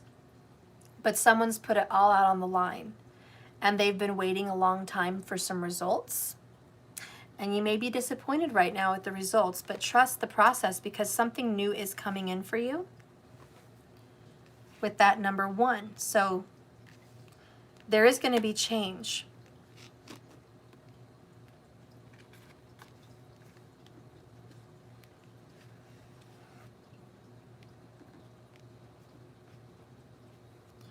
The challenge is to believe. Strange encounters. There's a unicorn that may be a symbol for you, or a crown. A unicorn or a crown. Maybe even a very beautiful dress. Maybe something that you've been around lately, something you've talked about, come into contact with. You've been seeing things, whatever. But there's some kind of knowings. And with this believe, it's asking you to trust. Trust the process. Trust the universe. There's a queen here. I feel like it's a Queen of Cups. That's very doubtful. So there's a Queen of Cups that is a little bit doubtful that love is ever going to come in. And you know what? Now it just came to me. One of the reasons I channeled Mr. Lonely was this is a single person. Pile number 3, you are a single person. I'm not changing that message. I just can't because I don't feel it any other way. I don't feel it any other way. Someone here is very single. They've been really putting their energy into a new creative process, and they're not really sure if anything's going to come in. It is. It is going to come in. Part of being independent, single, 9 of Pentacles, 9 of Cups, is it takes time. And you're not always going to get immediate answers when you ask. And so there's some challenge in being disappointed at how slow the process is. Let's go ahead and get the tarot here for you.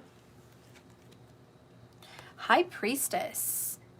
Loving this card. You guys know I'm loving this card. Look at that. It's my favorite. I had so much fun making this card. One of my favorites. Oh, bye, Sunval. Thank you for the $11 through Cash App on your way out. Oh, thank you, girly. I love you. I hope there was a reading that did something for you today. Sorry it took so long. So the High Priestess knows things, but she doesn't share what she knows with everyone, okay? She just doesn't share it. She knows the secrets behind what's going on, but she doesn't talk about it. And she's often very quiet.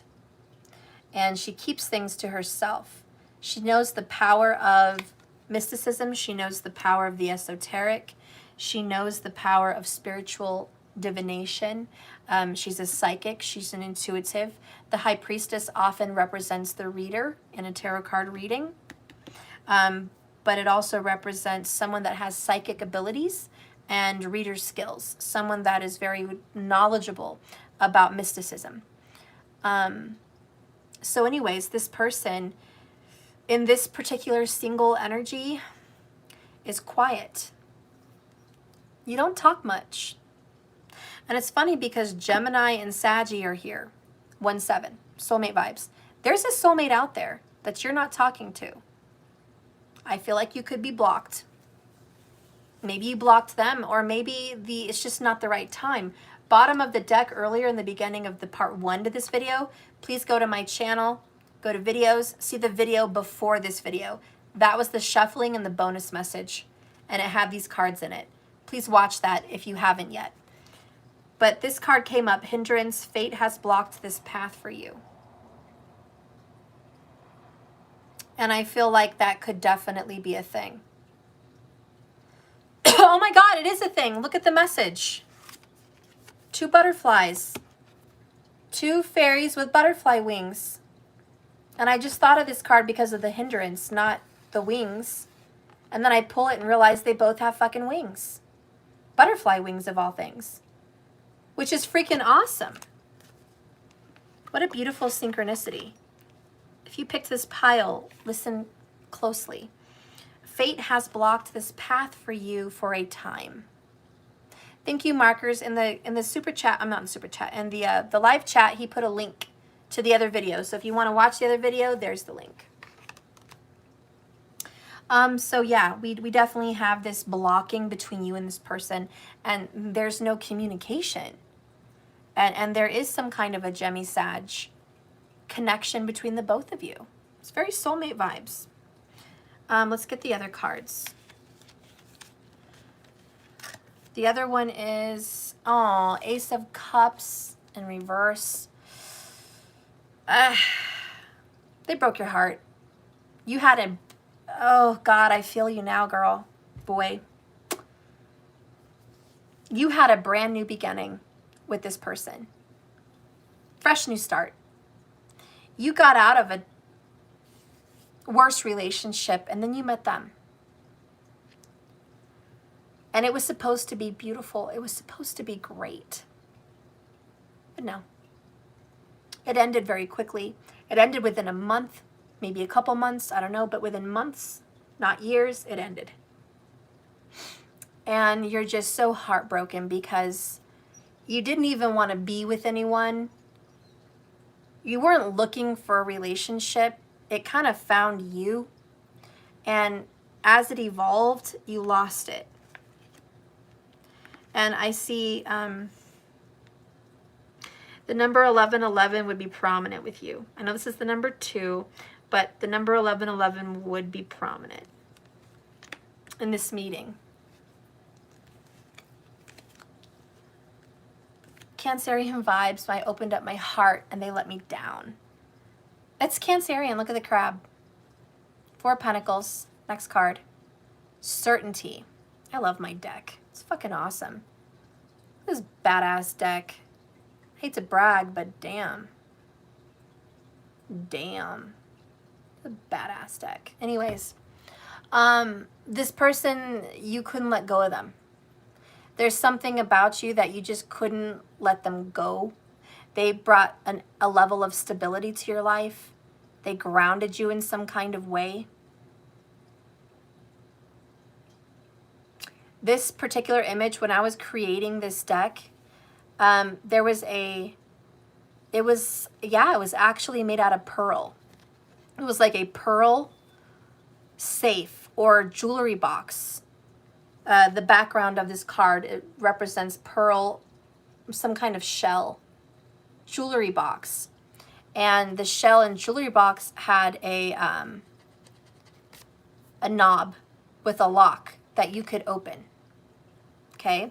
And it had a lock on it.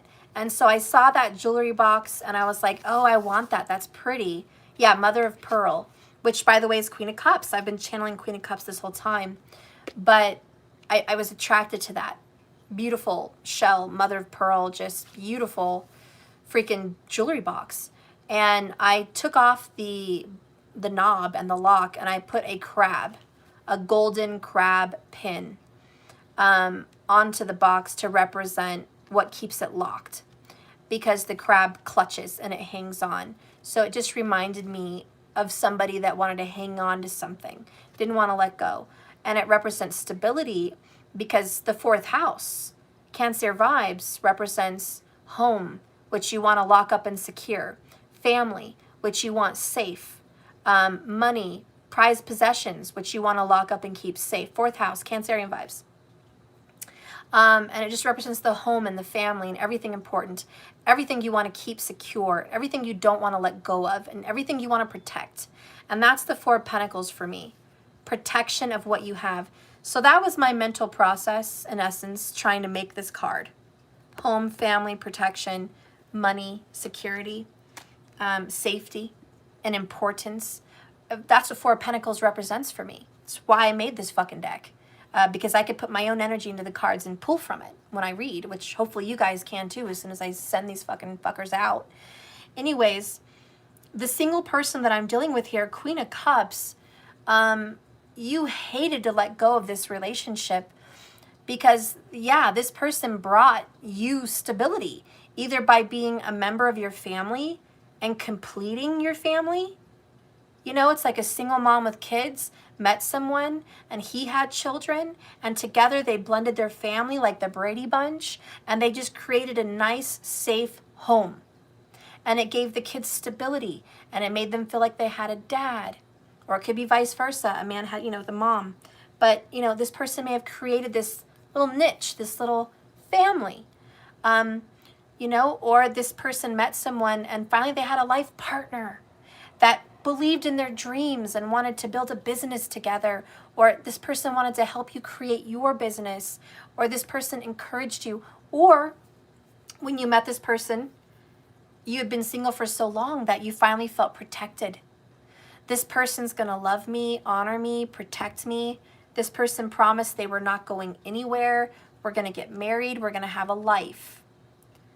You know, and so a lot of this you held within yourself, but they broke your heart. Ace of Cups in reverse.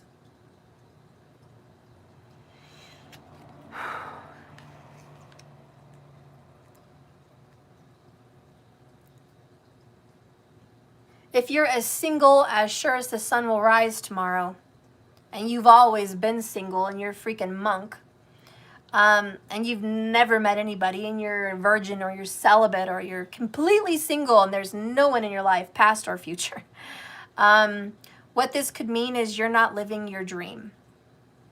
That your life basically, I hate to say it, but it sucks.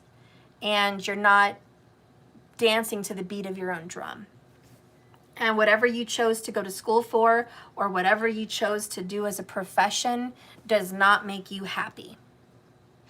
And deep down, secretly inside of you, you want to be a clothing designer, or you want to be an actor, or you want to be married and have a family, or you want to be a makeup designer, or you want, you know, you have bigger dreams, but you're not living your life. You're going to school for what? I don't know, like bookkeeping or accounting or, you know, who knows what the fuck, you know, graphic design or whatever. But you're going to school, or you're maybe working in a profession that pleases your family.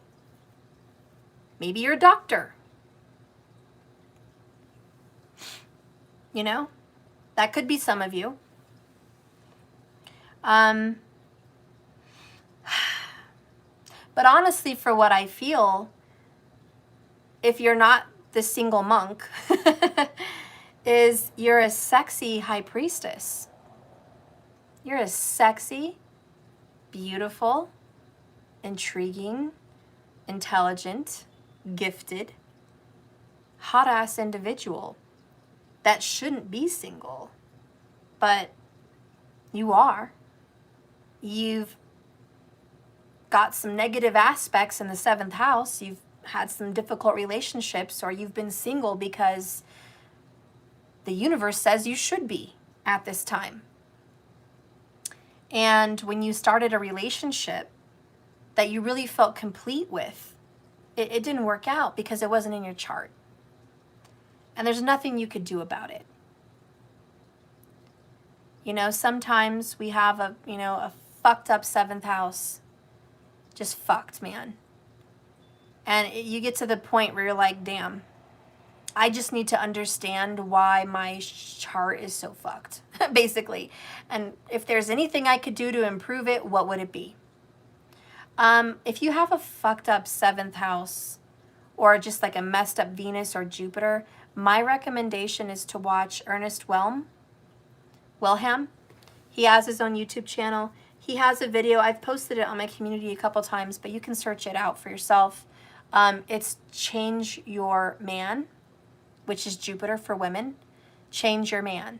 And for a man, change your Venus. Venus for men is the wife. Jupiter for women is the husband. If you're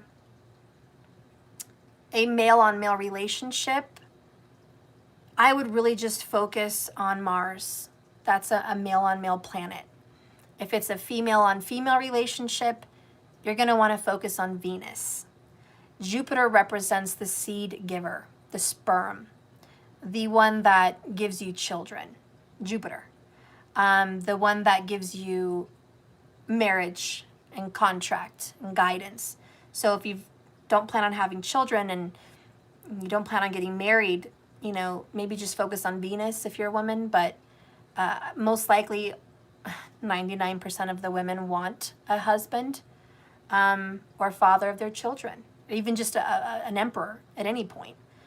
So yeah, if you want to change any of that, look at your chart with the High Priestess and see why your energy is just so fucked right now. Those videos are going to help you fix some of your karma. They're little remedies. They're not absolute answers, but they are remedies.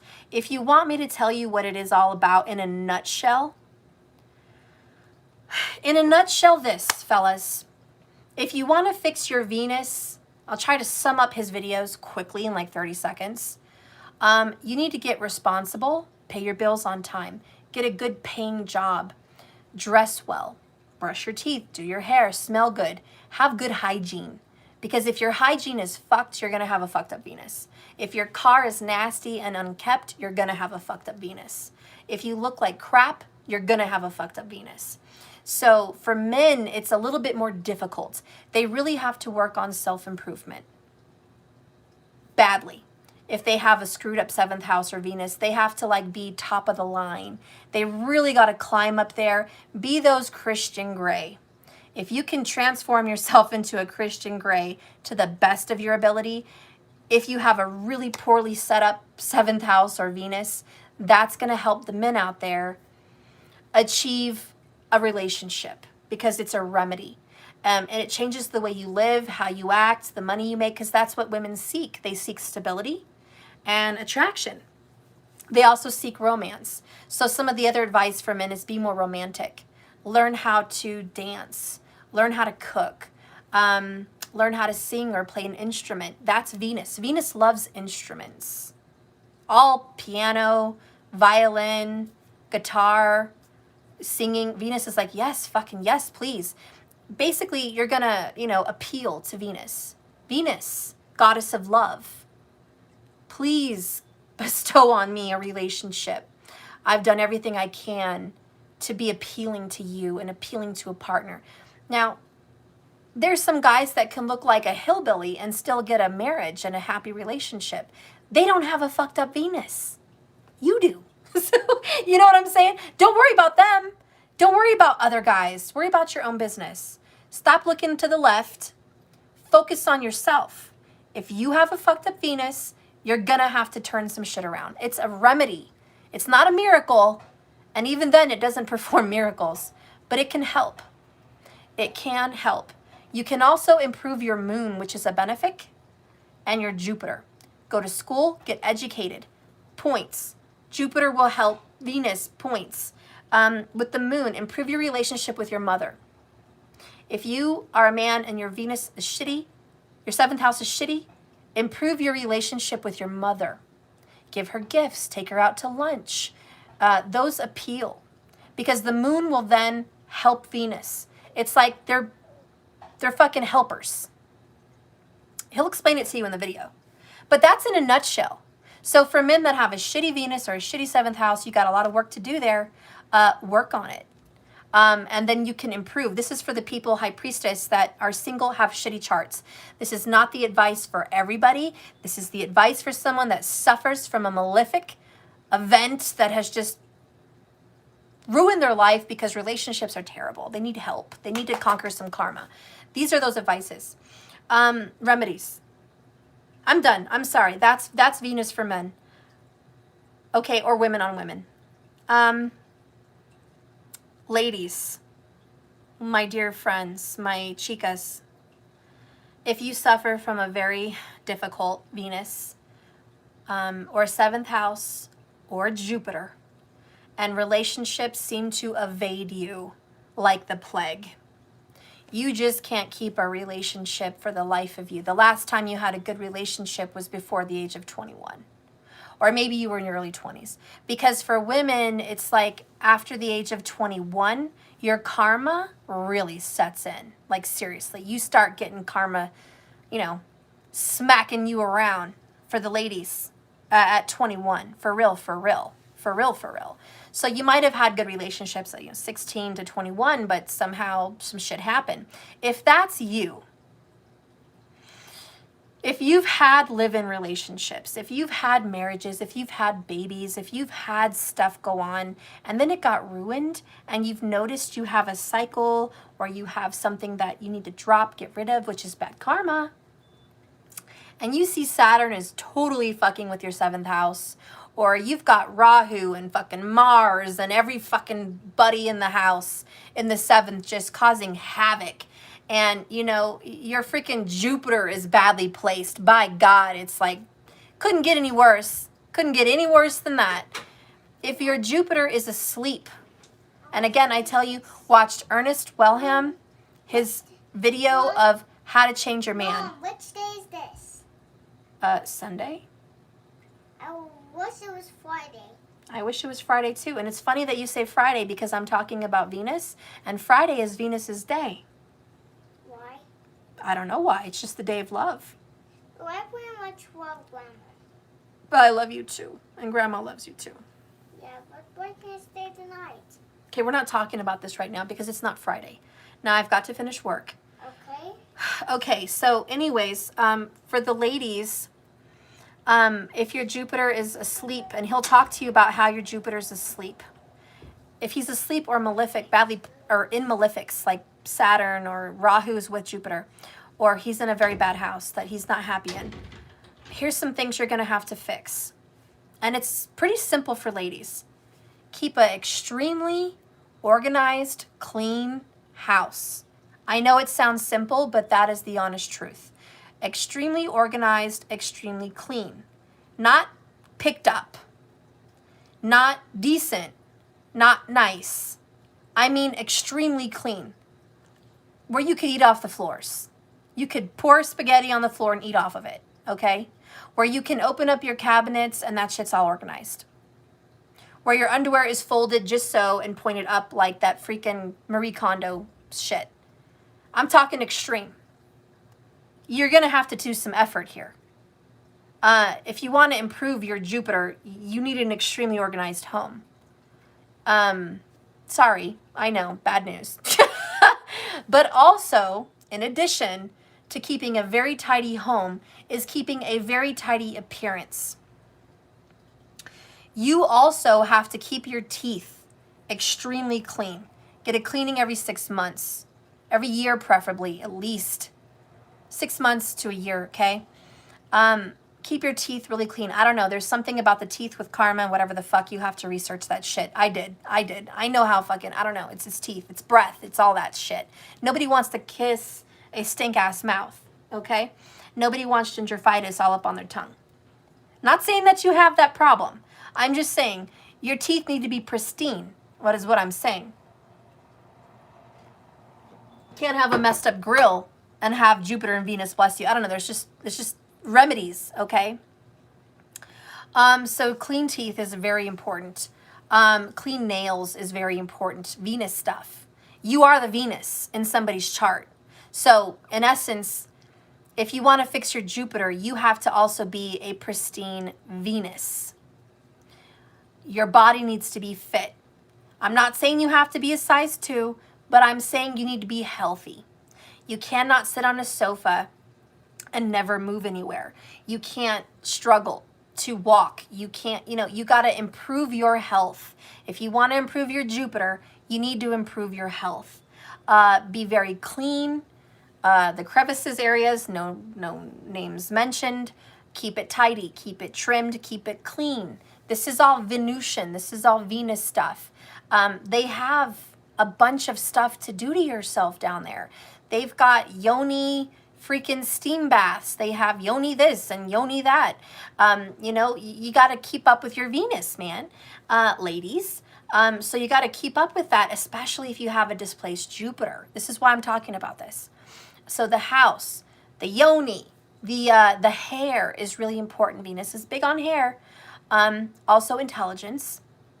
You need to know some things about art, okay? Art, history, music, you should try to, study on those things. Also spirituality. So, ladies, if you have a badly placed Jupiter, you're going to want to take classes. Lots of classes. It's an easy remedy. If you enroll in a pottery class, if you enroll in an art class, if you enroll in a tarot class, an astrology class, if you enroll in any little classes, anytime you're a student and you're taking classes, you're like kissing Jupiter's butt, and basically you're being teacher's pet. Hey, I'm teacher's pet. Here's an apple. Every time you take a class, here's an apple, Jupiter. Please bless me. Don't screw me over right now. Like, getting educated as much as you can is another good remedy to heal your Jupiter.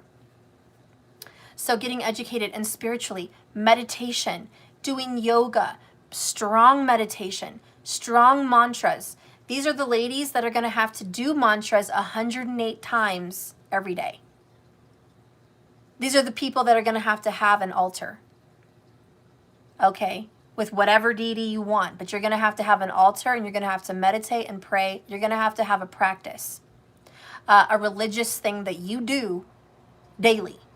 Whether that's stretch, yawn, yoga, coffee, all of the above, writing in a journal, meditation, prayers, freaking whatever. You've got to have a routine.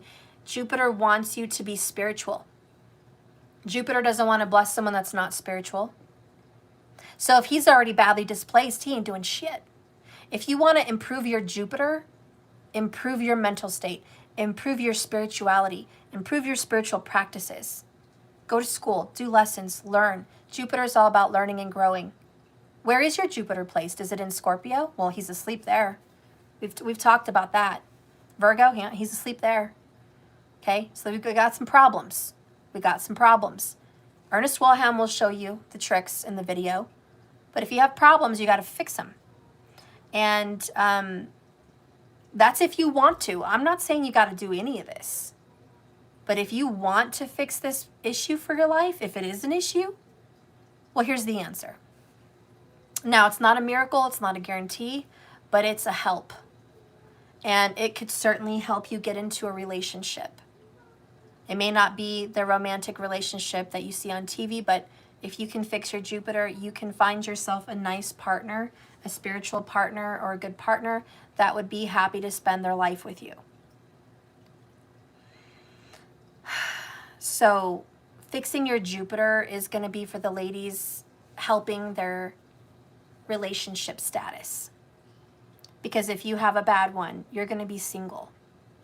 Or every time you get in a relationship, they're not good to you. The ladies that have a badly placed Jupiter or a very asleep Jupiter,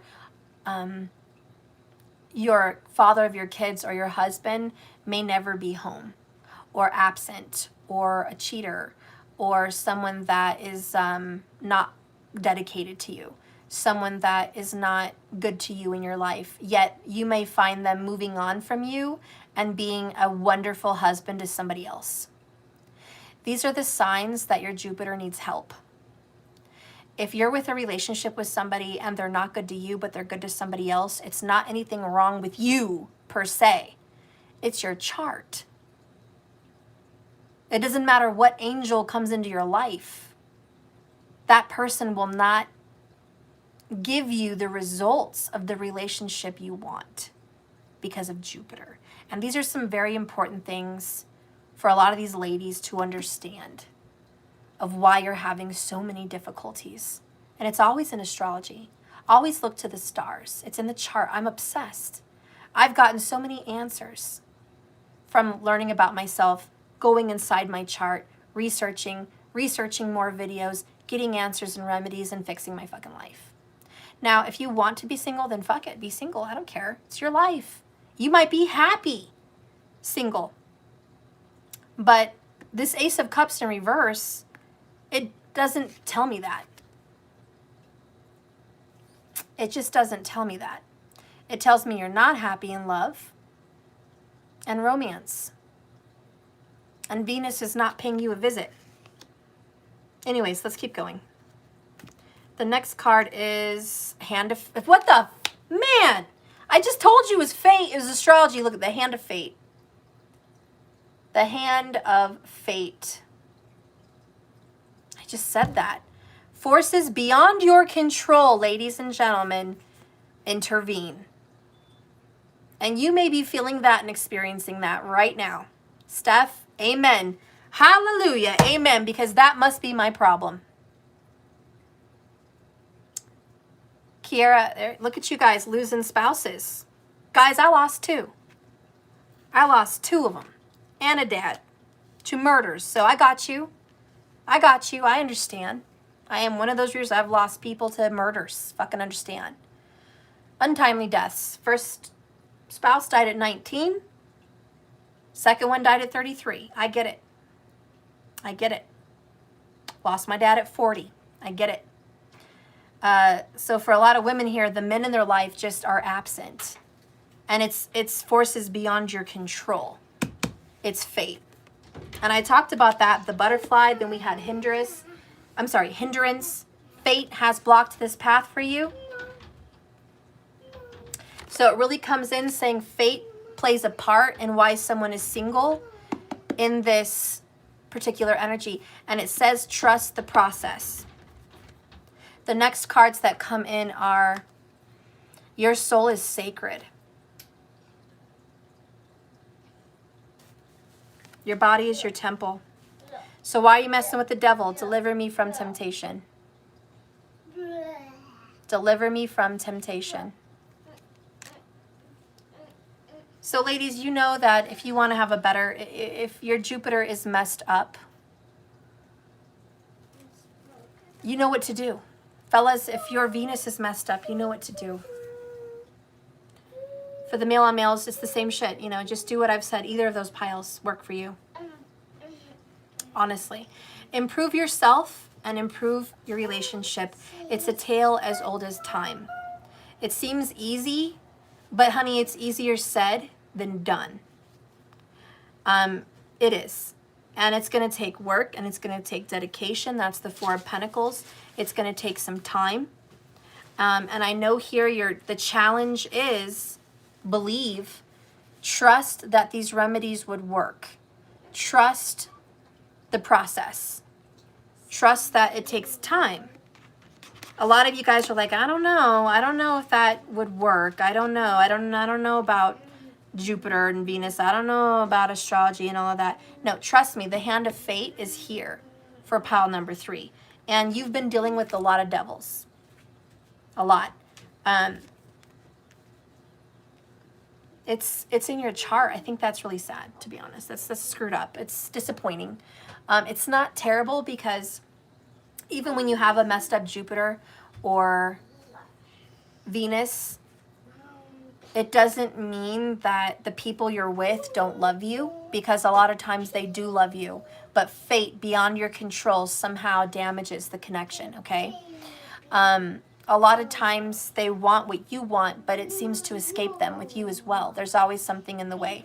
This is where candle magic, prayers, meditation, spiritual work really comes in handy for those people that have a fate struggle, okay? Because we are the masters of our universe. But if someone has difficulty believing in what I'm saying, well, first of all, why are you watching my channel? No. Forget my channel. If you don't believe in what I'm saying, why are you watching tarot? This is one of the oldest, most spiritual practices for seeing the truth, seeing the unseen, seeing the future, seeing the past, seeing messages. This is all spiritual communication. And if you don't believe in a reader getting spiritual communication, delivering messages to you, but yet you doubt everything else, then I don't understand you, and I don't understand why you're following a spiritual practice, but you don't practice it. I don't understand why you do tarot, but you don't do astrology. You know what I'm saying? I don't understand why you do tarot, but you wouldn't touch magic. They're all in the same family. Magic, astrology, tarot, healing, all in the same family. Okay? You stepped into one, you stepped into them all. But if you're not believing in the process or the way things work, then you are going to have even more of a struggle than I just said. Could you imagine having a messed up chart but at least you're a spiritual high priestess and you can try to change some of that, versus having a messed up chart and being even more lost and not messing with anything spiritual, mystical, or esoteric? Could you imagine the mountain, the monstrosity of obstacle that is sitting in someone's lap that is lacking those spiritual secrets and practices? It would be terrible. Absolutely. At least you have some help. At least you have a high priestess helping you here, helping you deal with the hand of fate. We're going to conquer this damn devil. We're going to conquer, and by the way, the devil, Saturn energy, fate, karma, but mostly karma, okay? Your soul is sacred. Don't mistreat it. Treat your soul kindly and treat your body better. You got to take care of your body. This is also going to help people with pile number 3. Better body, better life. It's not anything physical and attraction and grading you on the level of status of attraction that you have. It's, are you going to live a long life? Are you healthy? Are you able to do things with people? Are you able to be sound in mind and sound in body? I have too many words coming in my mind, and that's why I talk so fast and blend my words together. Madi was mind and body, and I couldn't get it out fast enough as it was in my head. Anyways, Geminis understand. Fucking Geminis understand. I'm done with that shit. Moving on, next card. Going with the flow. Queen of Cups. My right ear is ringing. You need to trust the process, trust your spirit, trust your intuition. Go with the flow of this. This says trust the process. But you're like, I don't know, I'm a little skeptical. I think your process sucks, Spirit. Strange encounters. I don't believe in unicorns. Okay? Spirit, we got to talk. Listen, Linda. Listen. I don't trust you. All right? You've done nothing but screw me over in this incarnation, and you want me to trust you now? I don't know. A little skeptical. I don't freaking know about all that. Been there, done that. I've had my experience. Thank you very much. Okay. What does your person want to tell you in this connection?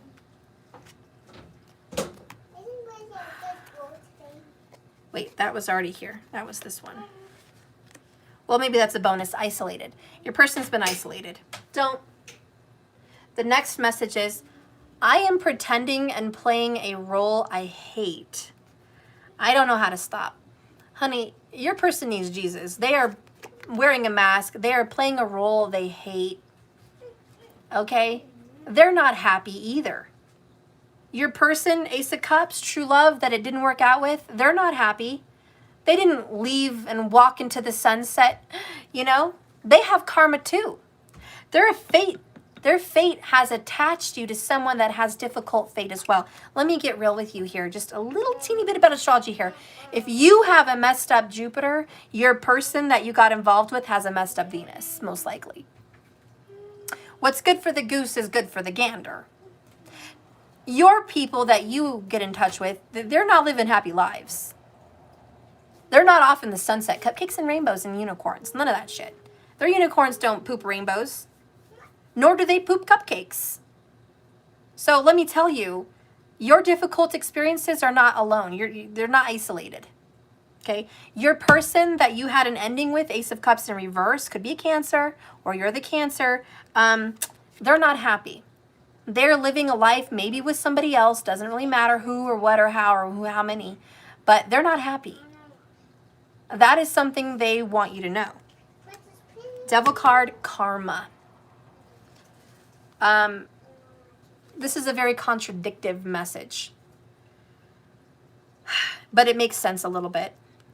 They are going to break free, or they've already broken free from the karmic cycles, and drama is over. So every time they get into a connection with somebody else, they also have to break free. They can't stay in that connection either. So you're going to notice the person you got involved with is also suffering like you. You're not the only one. Your person is suffering from karma, and they will be breaking up with fate from that person just like they broke up with you. Or maybe you broke up with them, but one or the other. The other card is blocked. Feeling restricted, blocked, communication, or emotional walls up. Well, no shiitake mushrooms. Look at that. Blocked. It says there, no communication. Blocked communication or emotional walls up. Feeling restricted. Excuse me. Excuse me. Yeah, we have a little pig here that can't speak. Speak no evil. We've already said there's no communication. There's no communication here. You guys are blocked. There's fate blocking you. There's hindrance, fate blocking you. There's blocked. I mean, you guys, you got the Four of Pentacles. It's locked. Like, yeah, I mean, this is kind of a locked in karma.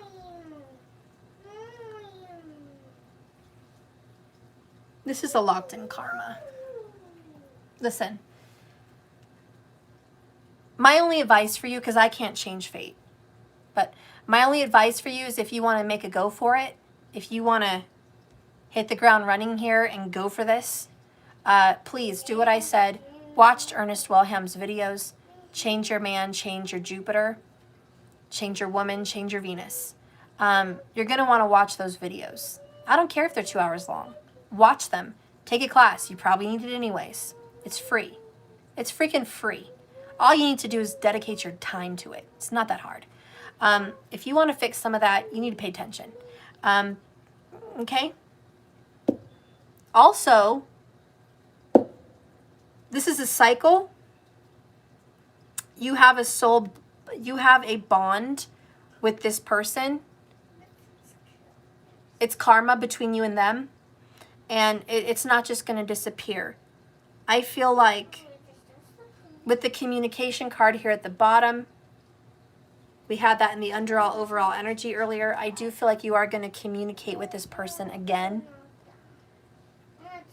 But it's still going to be a struggle until you fix what I've mentioned. So your body, your home, your Jupiter, your time, your job, your career, health, all of those things, adjust them. It will help. I'm not saying it's the cure, but I'm saying it could be. And why not? At this point, High Priestess, just about anything's worth a shot at this point. Sorry, I know it's a tough message to hear. I said earlier, some of these messages, people are not going to want to hear them. But doesn't mean I'm not going to deliver them. So we're going to read this number 1, power.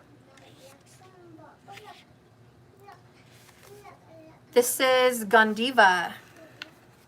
Thank you, markers, for that message. Appreciate that. Like the Excalibur of King Arthur, our Arjuna acquired Gandiva, the bow. Through the special powers of Brahma, the creator of the universe, it was told to be used exclusively by Arjuna, and it was bestowed with extraordinary power, and it was to be returned after it served its purpose. To protect Dharma, which is righteousness. Dharma is righteousness. The Gandiva, therefore, represents incredible power. The great power to defeat Adharma, which is unrighteousness. Adharma, which is like harm. Adharma, unrighteousness. And uphold moral sanctity and justice. The Gandiva decided the fate of the war of this no one would accept. Arjuna could wield the Gandiva, bestowed with special magical qualities. So I'm sorry, but just to make sense, this is about righteousness and unrighteousness. That's the bow. Dharma and Adharma. That's what this represents. The arrow is righteousness and the bow represents unrighteousness. Okay? No one except for Arjuna could wield this. Bestowed with special magical qualities, when fired, it made the sound of thunder, inspiring dread among enemies. It was indestructible. It was unbreakable. It could fire hundreds of arrows simultaneously and it had the strength of a normal arrow amplified. The Ganziva was truly a celestial weapon, a most sought-after enhancer of fame and achievements. When this card appears, it means there is a feeling to have great power and control, the power and the means to achieve goals and rise to higher dimensions, acquiring knowledge, learning new skills, and putting it to good use. It also indicates having the availability of extraordinary resources, increased dexterity and fortitude. More importantly, for use in a positive way, this could turn your life around. You may find the key to unlock a secret or the means to find the truth. Ooh, yes. Yes. That is it. Is my mind just turning, or am I just by myself here? Listen, Linda, listen, yo, that is the answer. And it is what it is. This power is your golden nugget, High Priestess. Okay? You have what it takes magically to change your fate. You're going to change your fate. That is the message. Pile number 3, you were dealt a bad deck of cards. Fate handed you a difficulty. But your fate, your dharma, your righteousness was to find that wounded situation and give it a remedy. That's what it is. You are now being given the remedy. The remedy to fix this bad hand of fate, this streak of bad luck.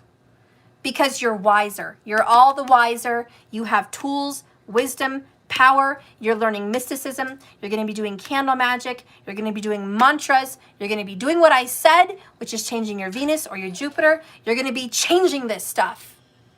That is the power to change your fate. The power to change your fate. Because of wisdom, High Priestess. Without wisdom, you would be lost down a long road of disappointing events. But because you sought the truth, you knocked and the door will open. You seek and you shall find. The truth will set you free. And it says, accept the process. This was all planned, by the way. Spirit and the universe were shooting for your happiness. They were rooting for you. They were like, God, I hope pile number 3 gets it. I hope that they finally can find the secrets that is hidden from the world. I hope that they can go seek out what? The nectar. The nectar that we talked about in part 1, okay? The nectar. I hope that they can go beyond what is shown in front of them. The High Priestess sees beyond. She's not looking at what's in front of her. She's looking at what's beyond.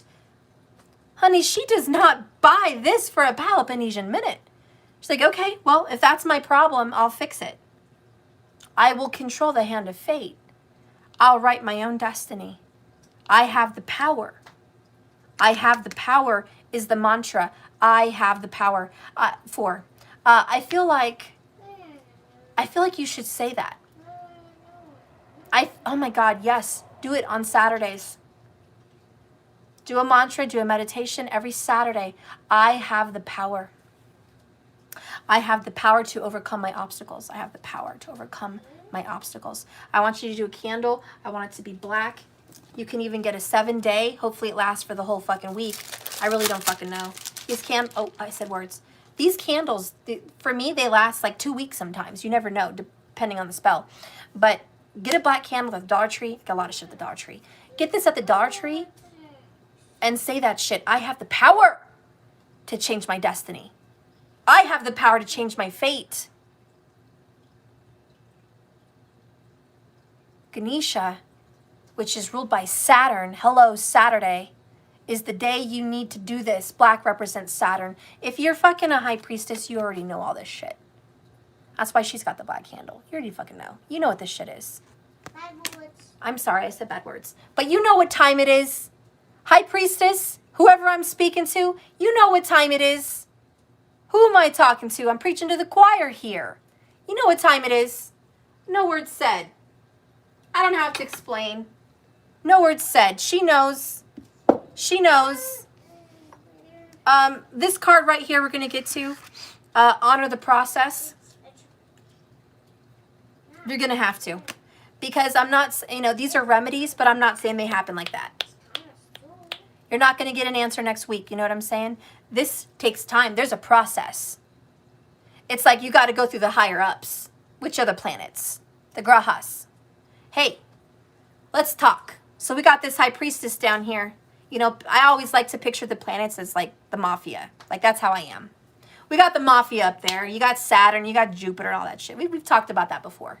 I love to think of the planets as the mafia. And they're always making deals. And you've got the sweet moon that wants to just be good to everybody. She wants to bless every freaking buddy. It's always a yes from the moon. Yes, yes, yes. Blessings, blessings, blessings. Give it, give it, give it. That's the moon. Blessings, blessings, bless them. She's always like, she's like Tinkerbell. She's freaking giving you guys pixie dust. Faith, trust, and pixie dust all over the place. Pixie, pixie, pixie, pixie. That's the moon. She's sweet. She's sweet. Then you got Venus, and she's like just the hot, sexy woman in the room, the Jessica Rabbit. She's like, I just want the goods, honey. Like, she can be good or bad. She's a benefic, but she can be good or bad. You know what I'm saying? You know who I'm talking about. Jupiter is the moral one. The one that does righteous, the one that honors oaths, family, and tradition, education. Okay? Yeah. They want to do moral things. What's right? So Jupiter is your number one guy. Thank you, Jupiter, for standing up and being justice. Thank you. And then you got Saturn. Saturn's difficult. He's always the most difficult one to appeal to. That's why you're going to do this-ish on Saturday for Saturn, because he's the most difficult one. He wants to see you grovel. He's like, I ain't going to give you shiznit. Okay? I ain't going to give you jack. I'm the one that says what you got. You get what you get and you don't throw a fit. I may have given you some malefic energy and love, but I blessed you in money, didn't I? You're going to have to appeal to Saturn's better nature. Listen, Saturn. Listen. Let's make a deal. I give you my time and energy. I come here every Saturday. I pray. I chant. I humbly work very hard. I give you effort and energy to change this fate. I make a big effort and a dedication and an oath, and I work on this. And you help me. I'm not saying you have to give me the gold, but I'm saying give me some silver. Give me a little something, something. Throw me $1. Throw me a bone, man. What? Okay, well, I'll be there. Go get a snack, okay? Go in the pantry. Take your pick. I'm working right now. I'm almost done. No, she's not here. Anyways, throw me a bone, Saturn. Just throw me a bone.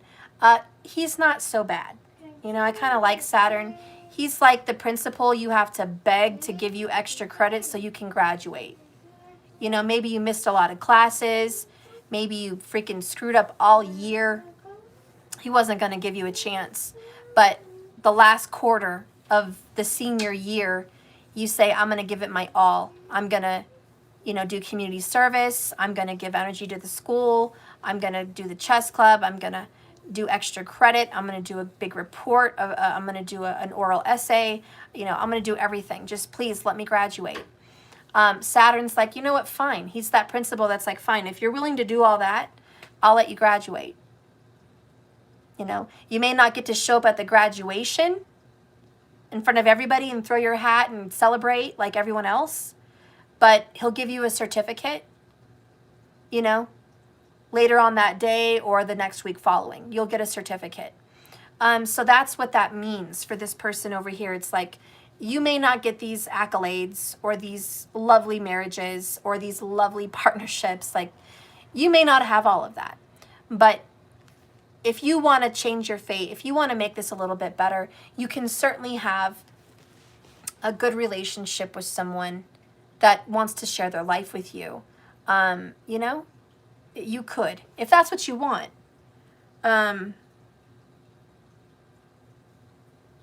Again, if that's what you want. But if you're happy alone, honor the process. Honor that you're meant to be on this alone journey by yourself. Honor that you're meant to break free from being in a relationship. Meant that you're to break free from traditions, because Saturn is tradition.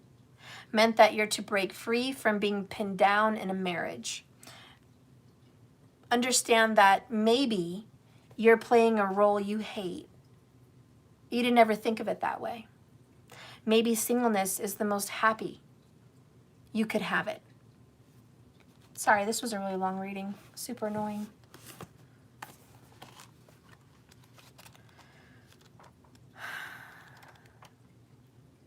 I'm sorry, I hate delivering difficult messages, but whatever. It's difficult.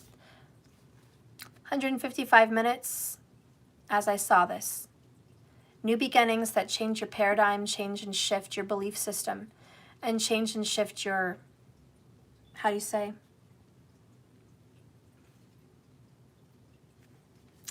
Foundation.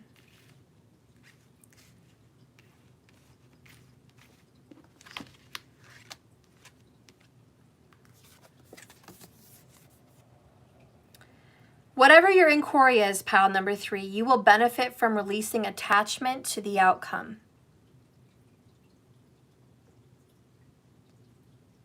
You will benefit from releasing any of these attachments and letting go of the need to impress anyone. Instead, dissolve into the experience of the now. The sacred dance is always about the present moment, which transcends any concept related to the end result of a final product. After all, the present moment is only one moment. It will pass. Past and future are only ideas in your mind. They're not alive anymore. So what's the rush? If you look deeply, you will see that the best part of the journey is always happening right now. For there is no other time for this to happen. When you look back at this era in your life, a decade has passed. It will be easy to see that not a second went by that didn't glow with mystery and magic. Even the most mundane, everyday tasks and chores. So don't miss the preciousness of this present moment that surrounds and fills, even right now, your heart. Open your eyes to it. Embrace it. Feel it. Love it. When you choose to bring something in your life that brings you joy and passion, every step along that path will feel fun and exciting and fulfilling. Whether you're setting new intentions for spell work, getting a vision board ready for a new manifestation, finding friends and family or lovers to collaborate new ideas and businesses with, assembling something beautiful, practicing or publicizing something out of your mind that becomes real. See each of these activities as a fully realized dream, perfectly made. Let that feeling complete you. Your impulse to create is like a compass, leading you towards your heart desires. When you undertake this journey, perfectionism can seem like an obstacle, as it will keep you from experiencing the expansion and the evolution that your soul is going through right now. No one learns or grows without mistakes, pain, or suffering, missteps and failures. So when you see the standard of perfection, you bar your way forward and miss all the fun.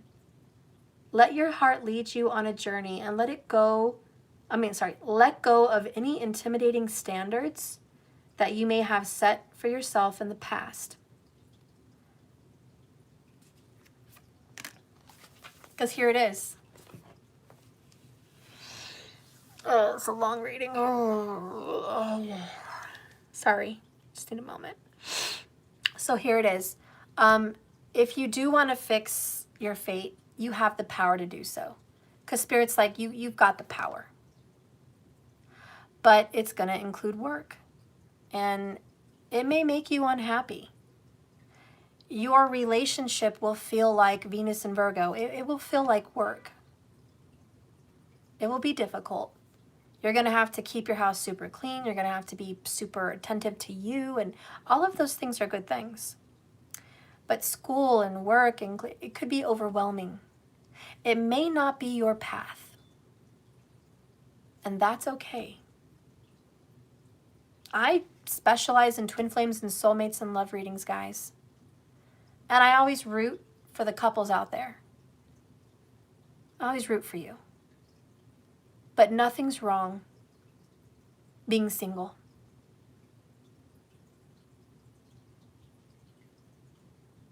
Nothing's wrong.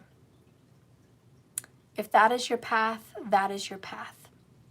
If that is your fate, I say make the most of it. Dance in the rain naked, sing the songs you want, feel unjudged, love yourself, fill your home with plants and animals and children and art and good food and good times. There's more to life than love. And if you really feel you need love, you have the power to change that with the remedies I've given you. But be open. Be open-minded. Do where your heart leads you. And I have a little message for you. Sometimes when you please Spirit, you please the planets. You love yourself. You love your life. You love your home. You love who you are. There's a little surprise. A little surprise. And it brings tears to my eyes because I can feel it, even though it's not here in physical.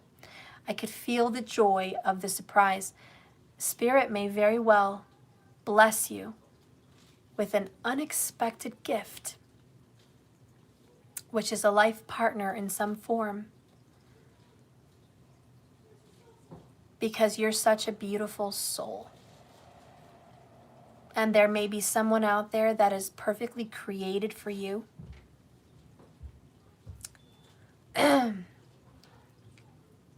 You never know.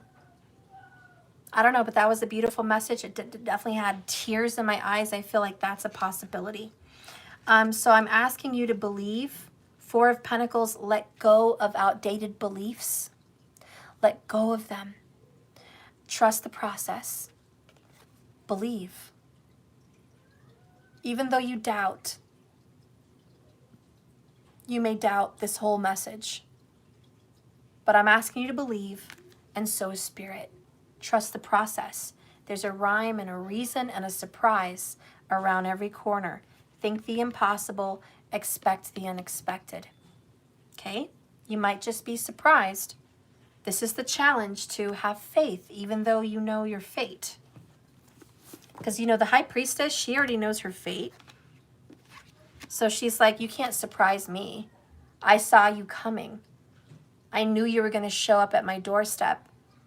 You know, I knew this was going to happen. I read the cards. I read my palms. I saw my fate. So I already know everything. Spirit says, you might be surprised.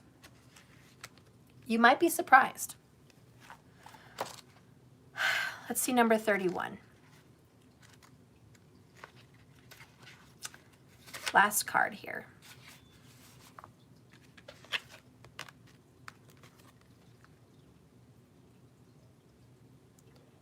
Do you know, I always thought unicorns were fabulous monsters too. I never saw one alive before. Well, now that we've seen each other, said the unicorn, if you'll believe in me, I'll believe in you. Is that a bargain? Ooh. There you go, collective. Even though you thought this was not possible for you, that singleness was your fate, you're going to be introduced to someone, possibly, a miracle, a message, a surprise. And now that you've heard the truth of this, is it a bargain that you're going to believe? When Alice and the unicorn met through the looking glass, neither of them can quite believe what is taking place. For the unicorn, humans are legendary, particularly human children. He never quite believed they were real and thought them to be fabulous monsters. Alice, in her own way, says she never thought unicorns were real either. But there they are, two fabulous monsters, and they each must accept the reality of each other's existence. This could be taking place in your life. You could be meeting people whose experiences are most unlike those you've had this far. You may be encountering spiritual, magical, mystical events that make you wonder the very nature of reality itself. Once you have experienced the strange reality of people unlike yourself, or spiritual encounters with guides, visions, prophetic dreams that may be marveling at the universe, you can no longer deny the existence of such things. Then your existence will seem just as strange to others. This card asks you to accept that others unlike yourself exist. They will then accept your differences too. In this way, we can begin to believe in each other and live side by side, as different as we may be. Meeting people who are very unlike people you've met before, mystic events and particular experiences. You may be interacting with different cultures, customs, and belief systems, mystical encounters and elemental beings, magic. You may find that they are just as real as you, discovering new places, new environments, new thought processes, and new things. It may be something unusual, but it doesn't mean that it's not real.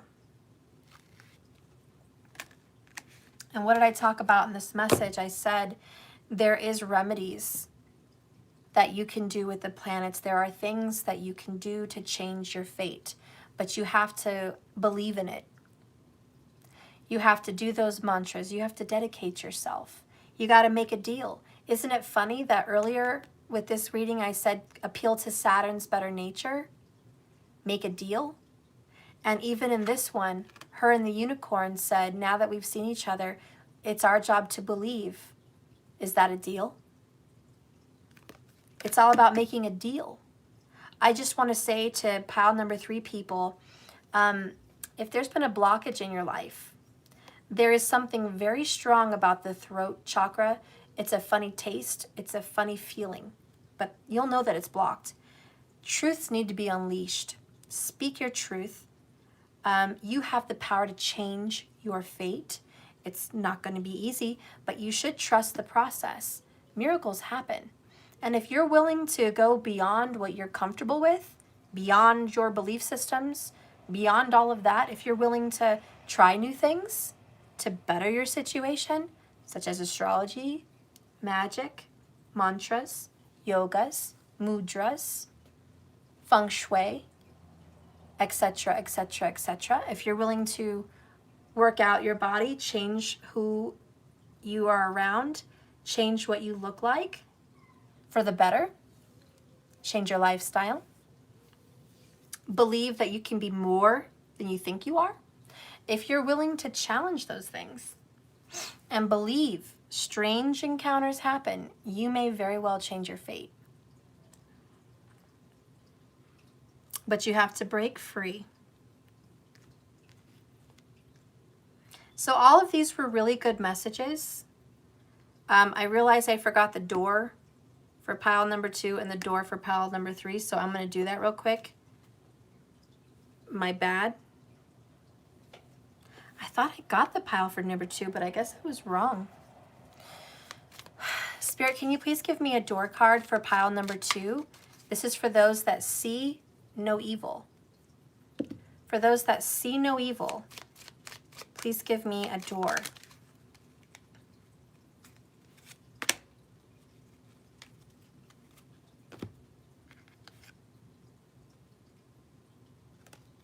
Nomad. The nomadic wanderer lies deep inside.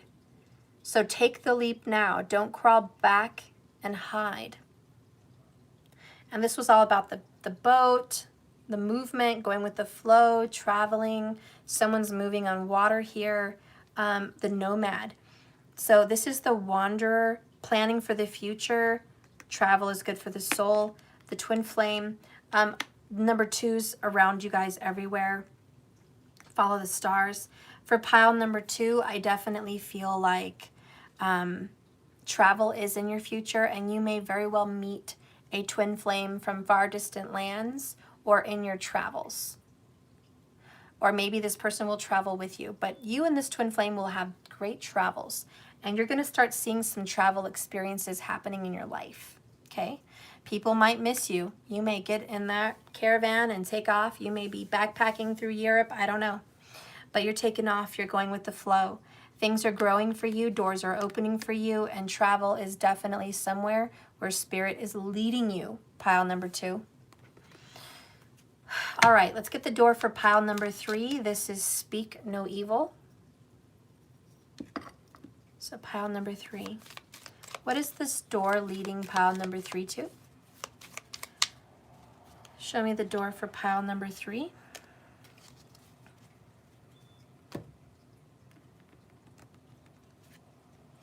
The Odyssey.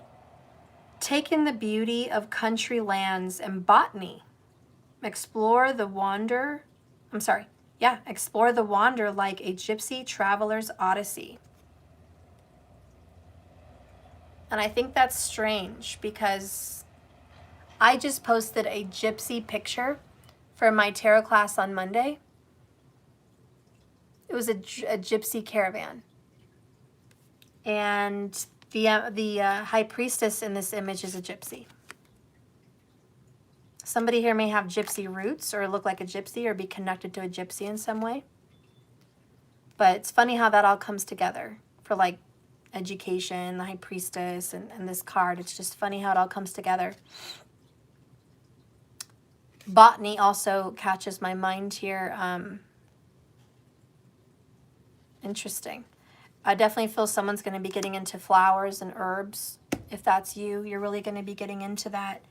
Trust the process. It's going to be a little bit of a slow recovery. My channeling here is that it's going to take some time for you to find yourself, defeat your karma, get determination, and get momentum. It's going to take you some time to make peace with whatever situation you've been through. If you're blocked from someone, it's for a reason, and it's so you could discover who you really are. Without this karma happening to you and giving you hardships in love, you would have never found it. You would have never found your mystical gifts. You would never have known you're such a magical person. So it's because of that. That is the purpose. And I think you're on your way to completing your karmas. Trust the process. I think love will turn around for you. You have a sacred bond with spirituality and the planets and mysticism. That's why they're using you as a spiritual teacher in this life. And that's probably why you've experienced a lot of singleness, because you're going to be there to help others through the process. But there is a blessing here. Because you have powers, you are allowed to change your fate in some way. It does take a little time, but this message for pile number 3, you may not want to hear this, but this is what I'm foreseeing. In 4 years from now, 4 of Pentacles, you're going to be stable, strong, more good looking than you've ever looked, more on point with life than you've ever been, more happy and more traveled. And love is going to turn around for you in about 4 years. And I'm sorry that it's so long, but this is coming from major singleness to meeting someone. And I don't know how old you're going to be at that time, but I hope you remember this message. And I looked up, I saw 174 minutes and 44 seconds. So I saw 444. There's a 4 here. You are going to be connected to someone. And I'm sorry I can't change the message and make it 4 weeks for you, but I can't. The pentacles represent years, and that's really what I see. In about 4 years' time, you're going to be where you need to be. You're going to be stable and happy, and everything's going to be wonderful for you. And I do think someone may very well show up in your life because you subsequently changed your Venus or your Jupiter by maybe remedies like I've suggested, or maybe simply because you're just following your path and it just unraveled and it just happened that way. But there's going to be someone. And because this is a very special reading, you're a very special high priestess, I just want to get some ideas about who this could be. So I'm going to pull a few cards that I'm called to, just to show you, because you're the only one that had such a far off situation. Who could this person be?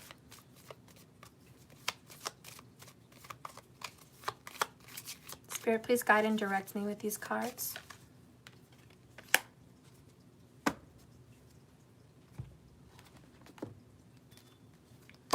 Who could this person be for pile number 3?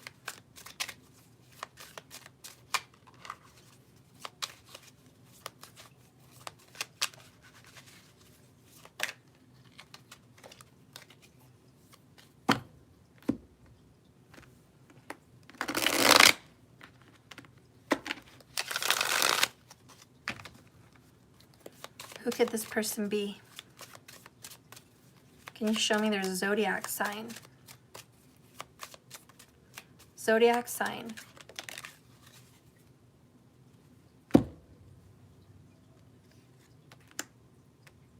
Pisces, Leo. Why did I get 2? Another Pisces, the World card in reverse. Somebody here has Pisces in their chart. Could be their Venus. Could be their Jupiter if you're a male with a female. But this person may have a Leo sun with like a Pisces something. It's kind of what I'm feeling. But they could also just be a Pisces. Check your Vedic, because they could be an Aries and tropical. But the sign of this person, I do think there's Pisces, surprisingly. Are you really surprised? You're a high priestess. Of course, you're going to get a spiritual person. By the way, Jupiter rules Pisces. So again, you're going to appeal to the better nature of these planets. A Jupiter is going to be changed. So if somebody has a Jupiter in Pisces, expect it to get changed. Or even if somebody has a Jupiter in Leo. If somebody has a Venus in Leo or a Venus in Pisces, expect something to change. With the World card in reverse, I do think this person, you've met them before. And I do think that you're being given a second chance. Yeah, that's what I feel. Because the Judgment card is resurrection. And it's a card of second chances. So I definitely think there's a Pisces maybe that you're going to get a second chance with. Could have Leo in their chart. This is somebody you've been back and forth with. Okay? This person is fun, charismatic, loving, good with kids. This person is energetic, and they have a little bit of a temper, but they're a good person, they're a good soul, and they have a big heart. They have a very big heart. This person's had a hard life. Their hands may have been through a lot. They may have scars on their body. They may have just been wounded emotionally, mentally in some way. They've been through a lot of shit. So have you. But you're going to get a second chance with this person. Under this is 7 of Pentacles, which is Virgo energy. No time was lost. Right now you think, oh, Steph, time is lost. 4 years? Fuck that shit. Listen, Linda, listen. 4 years goes by pretty freaking fast. 4 years is enough time to get yourself together, to be healed, to be straight, to get your life together, to feel good about you, to do your purpose, to feel stable, to get achieved, to be independent, to follow your purpose, to deal with your karma, to handle your affairs. Nothing's wrong with that. No time will feel like it's lost. You think right now time's lost, but it won't be. When you actually meet this person, it's going to feel sudden. And you're going to feel like you guys didn't lose any time. You're going to pick up where you left off. You and this person left off somewhere in the past. And you get to pick up the pieces of where you left off, and you get to start where you left off. You're going to be just as in love, just as happy to be together, just as excited about what the future holds, and just as passionate. Under here we have Page of Wands. Okay, this is about being passionate and excited and young and youthful and vibrant, feeling magical. This feels good. Very passionate, romantic relationship. Open up your mind. I hope you choose me. 7 of Cups. Choose me. Let's forget about the hard times. 6 of Swords. Resolution. Let's forgive each other. Let's move on from the past. Let's let go of those difficult times. 66 people watching. 6 of Swords. 666. Yeah, let's get rid of that. We have a new beginning. We've been given a second chance. Ace of Pentacles. Okay? Second chance. You guys got the cards of second chances. And it may just represent you get a second chance at life. Maybe you're the one with the Pisces. And you've been hoping this Leo wouldn't be so difficult. You're going to get that chance. I don't know. I don't know. But I will tell you this. If you give a little faith and a little hope, faith, trust, and pixie dust, and you do you and you trust the process, doors will be open to you. Little magic goes a long way. A lot of you guys are going to be those high priestesses that do magic, and you have the power to change this. Because of you, good things are going to happen. A lot of you guys prayed and did mantras, and you're going to do everything you can to improve yourself. This is the gift. This is the blessing. You get a second chance. Saturn, which by the way is the graha that decides where your moon is, where your Jupiter is, where everything is. Saturn decides. Somehow you're going to appeal to the better nature of Saturn. And he's going to give you a second chance at love. It's like a gift. It's a blessing. It only comes once. This is second chance. That's it. You don't get a third and a fourth and a fifth. Second. So for someone, this is a second chance. You've been wanting this. You're going to get it. The Epiphany card is what? Soul mirroring. Exposing and revealing all. That is a twin flame energy. Crystal ball, there's going to be a connection with crystal balls. Gypsies also come in strong in this message. You may have to hire a witch. You may be a witch. I don't know. You may be a reader. You may need a reader. But this is happening for you. It's like a crystal ball. Things get to change for you because you work at this spiritually and physically. But more importantly, this mirroring, what you see in you, you're going to see in them. What they see in themselves, they're going to see in you. You're going to meet a mirrored soul, which is very much a twin flame. Let's get another message from this second chance. Give me a message for second chances. Give me a message for second chances for pile number 3. Speak no evil. Second chances. Speak no evil. Ooh. Oh.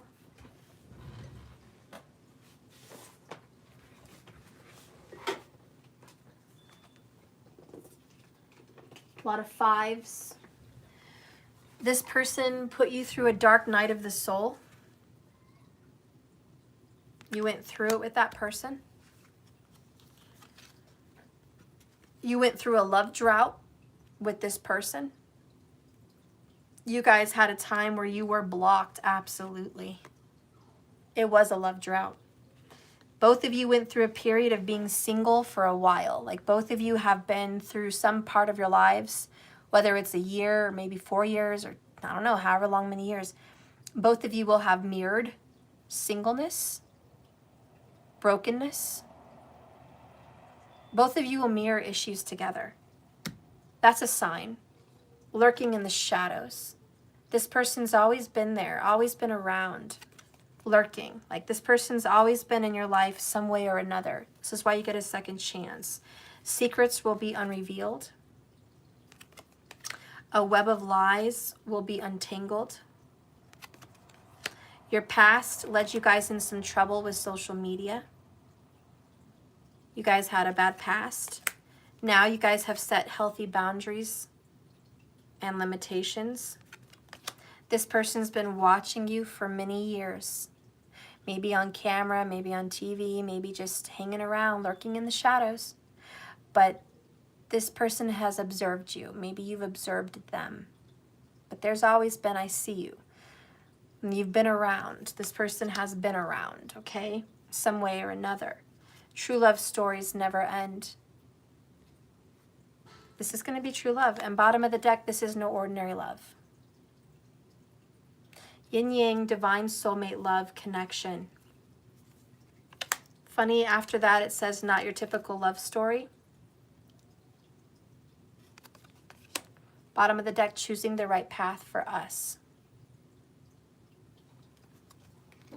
I'm going to leave it at that, ladies and gentlemen. Sometimes the most difficult paths lead you to the most beautiful places. Pile number 3, your life, your path has been not short of anything easy or difficult. It's been difficult. It's been very short of happiness. There's been a lot of pain. There's been a lot of stress. There's been a lot of growth. There's been a lot of difficulties and a lot of suffering. Spirit knows that. They're well aware. Saturn already set that all up for you. But sometimes it's not what you're dealt with. It's how you deal with it. My grandma was basically out of her own hands, made to suffer with physical disability since she could learn to walk. She had every reason to be pissed off at life. Pissed just the fuck off. For having to go through multiple surgeries, limps, special shoes, terrible school experiences, no friends, just poor family, suffering, just difficulty. Even in giving birth, having children, difficulty with them. Spouse, difficulty. You know, older life, golden years, difficulty. She had every reason to say, fuck all of this. Losing her son by a tragic car accident and losing her husband to cancer. Having such a difficult upbringing herself. Having to work so hard that her feet are fucked up. Because, well, one, she tied her shoes too damn tight for so many years. But she was always on her feet. Didn't matter she was physically disabled. She was on her feet. Now those are fucked. So the poor woman feels like she can't win. Can't win. Can't win. Well, do you think that put her down on her ass? No.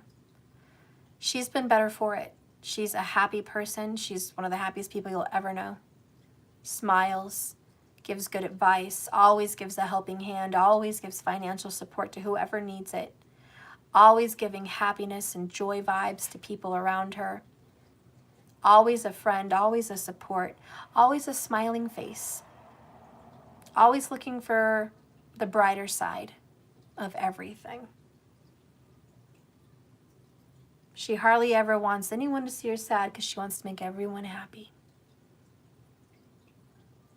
My point with that little message is it's not the life that you're dealt with, it's how you perceive it. It's what you do with it. You may have been dealt the worst freaking spread of cards ever.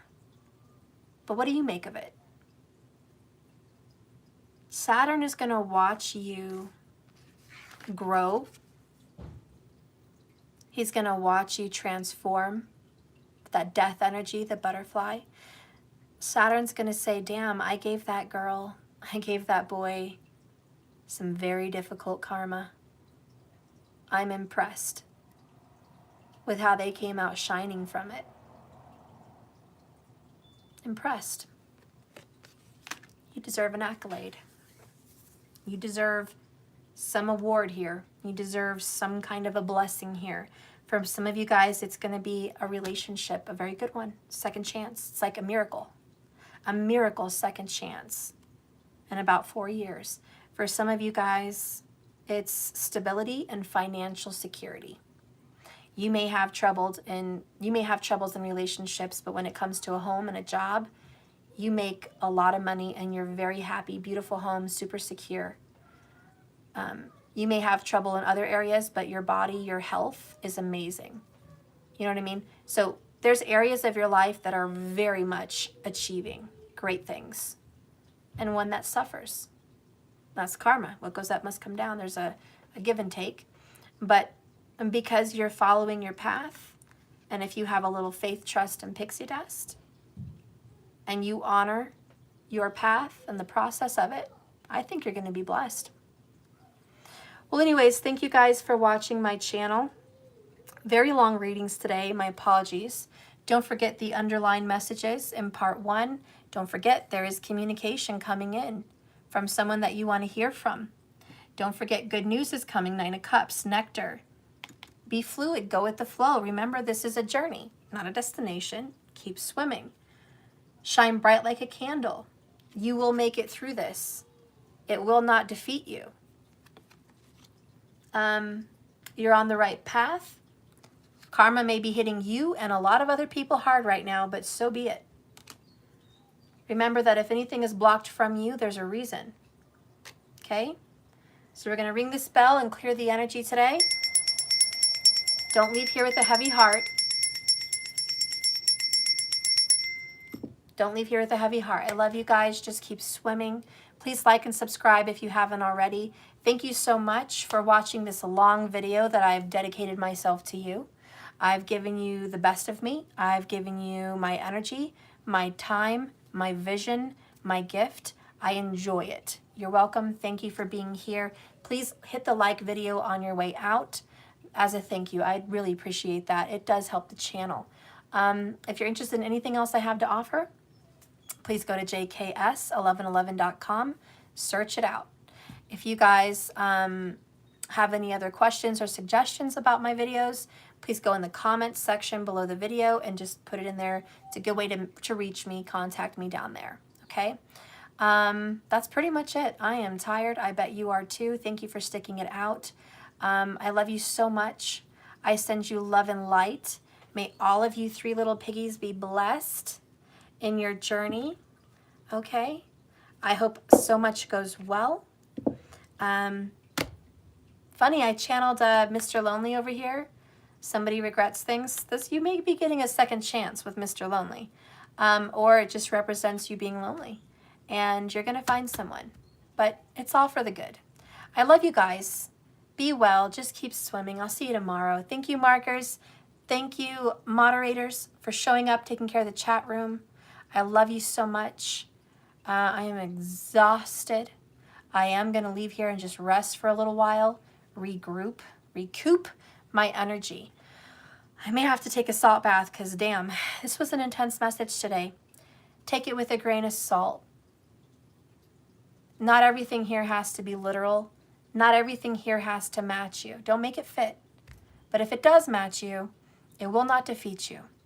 A lot of good messages are seen here. It's all for the good. Always. I love you. It's going to be okay. And I'll see you tomorrow.